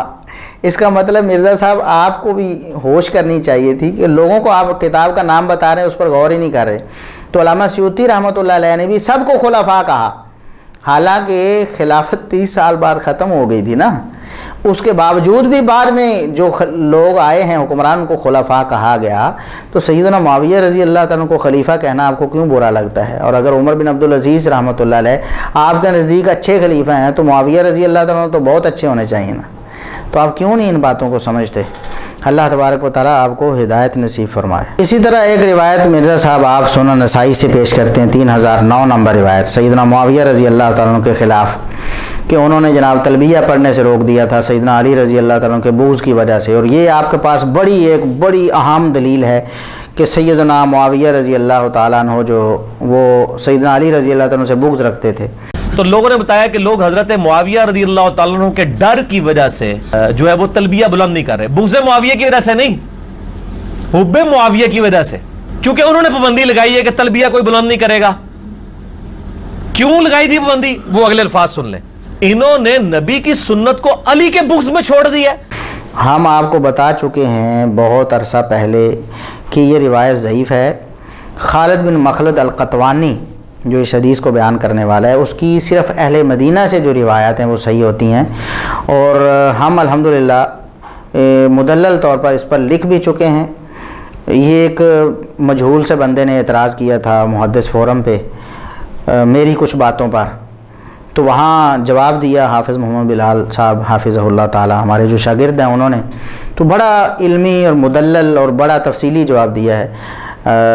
اس کا عنوان انہوں نے رکھا تھا کہ سورج کو چراغ دکھانے کی ناکام کوشش، تو وہ مضمون آپ پڑھ سکتے ہیں، اس میں ساری تفصیل موجود ہے کہ خالد بن مخلد القطوانی اس پر مثلا توثیق کے اقوال پیش کیے جانا کہ یہ سیکھا ہے تو ہم بھی مانتے ہیں سیکھا ہے، لیکن اس کی جو روایات اہل مدینہ کے علاوہ ہیں وہ محدثین نے ان کو ریجیکٹ کیا ہے، تو وہ ضعیف ہے۔ اس جرح کا کوئی علمی جواب ہے تو آپ کو دینا چاہیے، اور اگر علمی جواب نہیں ہے تو آپ مان لیں کہ یہ روایت ضعیف ہے۔ کیوں اڑے ہوئے ہیں آپ حق پرست ہونے کا دعویٰ کرتے ہیں، آپ کہتے ہیں کہ میں حق کو قبول کرتا ہوں۔ کون سا حق آپ قبول کرتے ہیں؟ ہم نے تو آپ کو سینکڑوں باتیں بتائی ہیں جو آپ کی فاحش غلطیاں ہیں، اور دلیل کے ساتھ آپ کی غلطی کو واضح کی ہے۔ آپ نے کسی ایک بھی غلطی کو تسلیم نہیں کیا ابھی تک، ایک دو باتوں سے آپ نے رجوع کیا چپکے سے، لیکن یہ جو روایات آپ کو بتا رہے ہیں سیدنا معاویہ رضی اللہ تعالیٰ کے حوالے سے، جو آپ نے ضعیف روایات پیش کی ہیں اور ان سے ایک غلط مقدمہ جو ہے وہ کھڑا کرنے کی کوشش کی، آپ کو بتایا کہ یہ روایت ضعیف ہے، تو آپ اس کا کوئی علمی جواب دیں اگر آپ کے پاس ہے۔ اگر نہیں ہے تو اللہ کے لیے آپ رجوع کریں، اعلان کر دیں کہ یہ روایت ضعیف تھی، میرا اس کو صحیح کہنا صحیح نہیں تھا۔ اب آپ پیش کریں جی شیخ زبیر علی زئی رحمۃ اللہ علیہ کو میں نے فون کیا تو انہوں نے کہا صحیح ہے، اور بھئی ہم نے کب کہا کہ انہوں نے صحیح نہیں کہا؟ اصل مسئلہ تو یہ ہے کہ جب دلیل آ جائے، شیخ زبیر علی زئی رحمۃ اللہ علیہ زندہ ہوتے تو دلیل دے کر رجوع کرتے، جس طرح ہم نے پہلے بھی بتایا ہے کہ میں نے دلیل دی تو انہوں نے رجوع کر لیا، یہ بھی دلیل تھی۔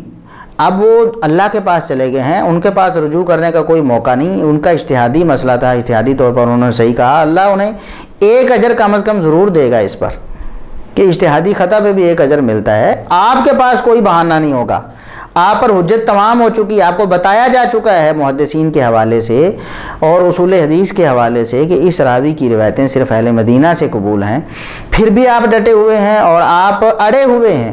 اس کا کوئی علمی جواب آپ نہیں دے سکے، سوائے اس کے کہ آپ بار بار یہی کہتے ہیں کہ شیخ زبیر صاحب نے اس کو صحیح کہا تھا، ہم بھی کہتے ہیں صحیح کہا تھا، یہ ان کی علمی خطا ہے، ہم با دلیل ایک بات کر رہے ہیں۔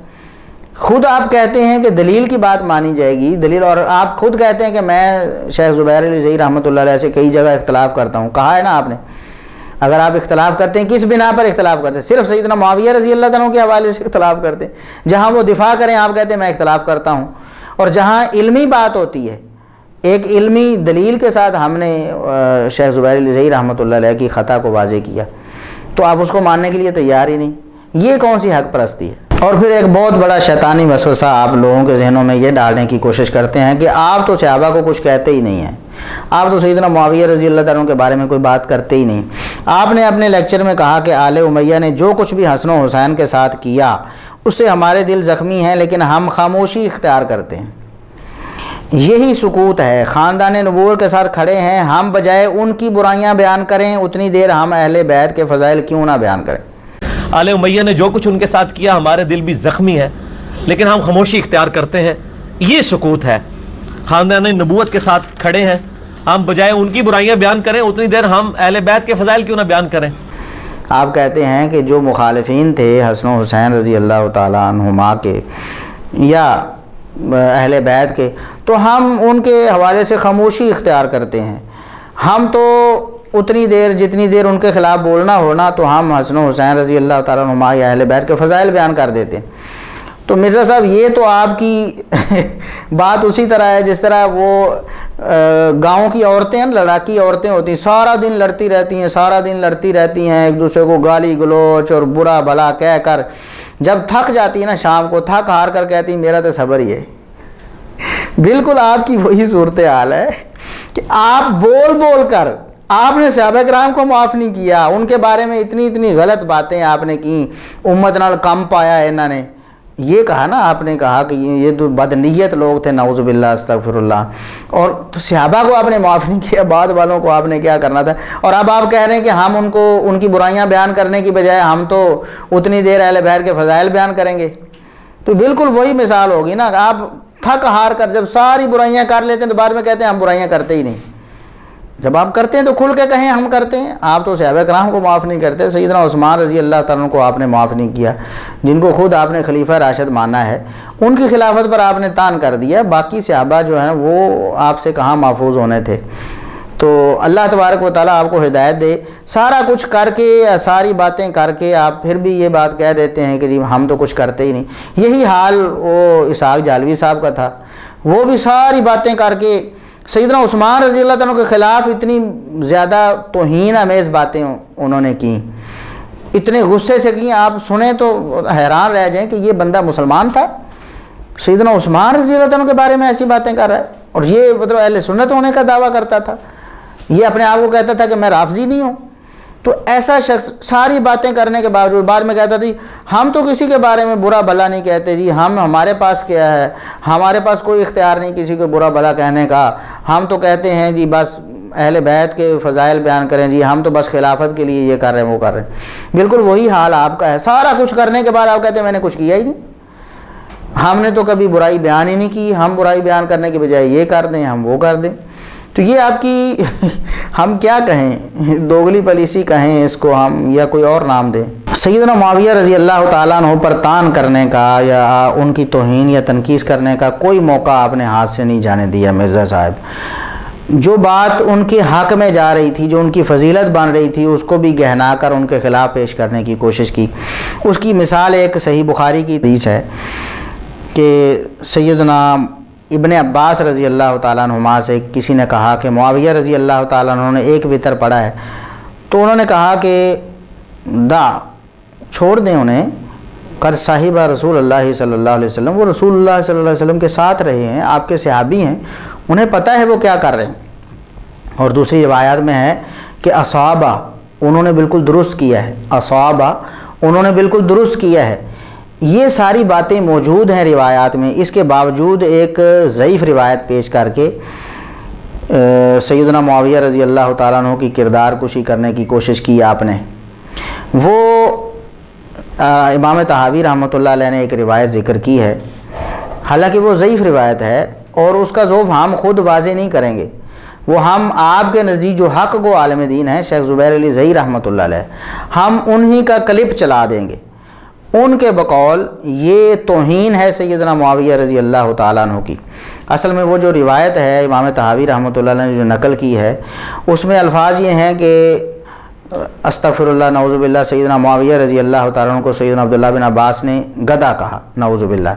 اس پر ہمارا ایک کلپ بھی یوٹیوب پر کئی سالوں سے موجود ہے کہ کیا سیدنا ابن عباس نے سیدنا معاویہ رضی اللہ تعالیٰ عنہ کو گدھا کہا، نعوذ باللہ۔ تو یہ ہمارا کلپ موجود ہے، لنک ڈسکرپشن میں موجود ہے، آپ وہاں دیکھ سکتے ہیں، وہاں تفصیلی بحث کی گئی۔ یہاں ہم اس پر تفصیلی بات نہیں کریں گے، صرف یہ بار بار چونکہ مرزا صاحب پیش کرتے ہیں تو چلتے چلتے ہم یہ ذکر کر دیتے ہیں کہ سیدنا عبداللہ بن عباس رضی اللہ تعالیٰ عنہما سے جو منسوب یہ روایت ہے، مرزا صاحب نے جھوٹ بولا، یہاں کہتے ہیں کہ امام طحاوی نے اس کو صحیح کہا، لیکن اسی حدیث کو امام طحاوی بھی لے کے ہیں شرح معانی الاثار کے اندر، اور وہاں پہ بڑے خطرناک الفاظ موجود ہیں امام طحاوی کی، اور امام طحاوی نے اس حدیث کو صحیح بھی کہہ دیا۔ مرزا صاحب آپ کے پاس مہلت ہے تا قیامت، تا وفات، یا اللہ تبارک و تعالیٰ جب تک آپ کو ہدایت نہیں دیتا، آپ امام طحاوی رحمۃ اللہ علیہ کی طرف سے اس روایت پر صحت کا حکم دکھا دیں کہ انہوں نے کہا ہو کہ یہ روایت صحیح ہے، یہ آپ نے بالکل جھوٹ بولا ہے۔ اللہ تبارک و تعالیٰ آپ کو رجوع کی توفیق عطا فرمائے، آپ اس سے رجوع کر لیں۔ امام طحاوی رحمۃ اللہ علیہ نے اس کو بالکل صحیح نہیں کہا ہے، کوئی ایسا لفظ امام طحاوی رحمۃ اللہ علیہ نے نہیں بولا جس سے یہ ثابت ہوتا ہو کہ یہ روایت صحیح ہے۔ دوسری بات یہ ہے کہ یہ روایت صحیح بخاری اور صحیح مسلم کی روایات کے بالکل برخلاف۔ صحیح بخاری اور صحیح مسلم میں الفاظ کیا ہیں؟ یہ نبی کریم صلی اللہ علیہ وسلم کے صحابی ہیں، لہٰذا ان کو چھوڑ دو، وہ غلط نہیں کر رہے۔ دوسری روایت میں اصابہ وہ تو درست کر رہے ہیں، یہ فتویٰ ہے سیدنا عبداللہ بن عباس رضی اللہ تعالیٰ عنہ کا بخاری مسلم میں۔ اس کے خلاف وہ ایک ضعیف اور شاذ روایت جس کی تفصیل ہم نے اس کلپ میں بیان کر دی ہے، اس کے مطابق معاذ اللہ سیدنا ابن عباس کی طرف یہ جھوٹ منسوب کیا گیا کہ انہوں نے گدھا کہا انہیں، تو اس روایت کو آپ نے لے لیا۔ اور شیخ زبیر علی زئی رحمۃ اللہ علیہ فرماتے ہیں کہ یہ روایت جو بندہ بیان کرتا ہے نا وہ توہین کرتا ہے سیدنا معاویہ رضی اللہ تعالیٰ عنہ کی۔ اب آپ خود ہی فیصلہ کر لیں کہ حق گوئی سیدنا معاویہ رضی اللہ تعالیٰ عنہ کے بارے میں یہ شیخ زبیر علی زئی رحمۃ اللہ علیہ نے کی تھی، وہ آپ کے نزدیک حق گو عالم دین ہے، اور ان کی حق گوئی یہ ہے کہ آپ توہین معاویہ کے مرتکب ہیں۔ ہم وہ کلپ چلا دیتے ہیں، تمام لوگ جو ہے نا وہ آڈیو کلپ ہے، وہ آڈیو کلپ آپ سن لیں اور خود غور کر لیں کہ یہ مرزا صاحب کتنی بڑی خباثت میں مبتلا ہو چکے ہیں، سیدنا معاویہ رضی اللہ تعالیٰ کی دشمنی میں اس قدر گھٹیا حرکتیں کر رہے ہیں کہ جو شیخ زبیر علی زئی رحمۃ اللہ علیہ اپنی زندگی میں ان کو گھٹیا حرکت کہہ کے اور توہین کہہ کے رد کر چکے ہیں۔ طحاوی جن کا ذکر آپ نے کیا ہے، انہوں نے ایک بڑی خوفناک بات لکھی ہے شرح معنی الاثار میں۔ مسئلہ یہ ہے کہ امیر معاویہ رضی اللہ تعالیٰ عنہ ایک وتر پڑھتے تھے۔ دیوبندی، بریلی اور حنفی کہتے ہیں ایک وتر نہیں پڑھنا چاہیے، طحاوی کا بھی یہی خیال ہے کہ ایک نہیں پڑھنا چاہیے، غالباً یہ پتہ نہیں خیال ہے کہ نہیں، واللہ عالم۔ بہرحال طحاوی نے یہ بات لکھی ہے کہ عبداللہ بن عباس نے فرمایا کہ اس گدے نے کہاں سے یہ بات لی ہے، معاذ اللہ معاذ، من این تراخذ الحمار۔ حالانکہ یہ قول نہ عبداللہ بن عباس سے ثابت ہے اور اس کو یہ نہیں ان سے ثابت نہیں ہے، اور اس کو بطور دلیل بنا کے پیش کرنا اور سیدنا امیر معاویہ رضی اللہ پر فتویٰ لگا دینا، یہ بہت بڑی گستاخی ہے۔ اس گستاخی سے ہم اللہ کی پناہ چاہتے ہیں۔ طحاوی ہو یا کوئی ہو، اس قسم کی باتیں بالکل نہیں لکھنی چاہیے تھی۔ تو یہ لوگ اگر مرضی کے مطابق ہو تو پھر تو طحاوی چھوڑ کے صحابی چھوڑ کر تابعی کی بات کو بھی تابعی کی بات کو بھی پیش کرتے ہیں۔ یہ ہماری کچھ آج کی گزارشات ہیں۔ اللہ تبارک و تعالی مرزا صاحب کو بھی، مرزا صاحب کے ماننے والوں کو بھی اور دیگر مسلمانوں کو بھی ہدایت نصیب فرمائے۔ اللہ تبارک و تعالی جو لوگ مغالطات میں اور اشکالات میں مبتلا ہیں، مزید اللہ تبارک و تعالی ان کو ہدایت نصیب فرمائے، اور جو الحمدللہ ان مغالطوں سے اور اشکالات سے نکل چکے ہیں، اللہ تبارک و تعالی ان کو استقامت نصیب فرمائے۔ اللہ تبارک و تعالی ہمارا یہ عمل خالص اپنی رضا کے لیے قبول فرما لے، ہمیں دنیا میں بھی اس کا فائدہ ہو، آخرت میں بھی اللہ تبارک و تعالی اس کی وجہ سے ہمارے گناہوں کو معاف کر کے ہمیں جنت کا وارث بنا دے۔ اس دنیا میں جب تک ہم زندہ ہیں، اللہ تبارک و تعالی صحابہ کرام اور اہل بیت کی محبت ہمارے دلوں میں قائم و دائم رکھے، ہماری موت اسی حالت میں ہو۔ اللہ تبارک و تعالی ہمارا حشر بھی صحابہ کرام اور اہل بیت کے ساتھ کرے، اور جنت میں بھی اللہ تبارک و تعالی نبی کریم صلی اللہ علیہ وسلم آپ کے پیارے صحابہ اور پیارے اہل بیت کے ساتھ ہمارا انجام کر دے۔ وآخر دعوانا ان الحمد للہ رب العالمین۔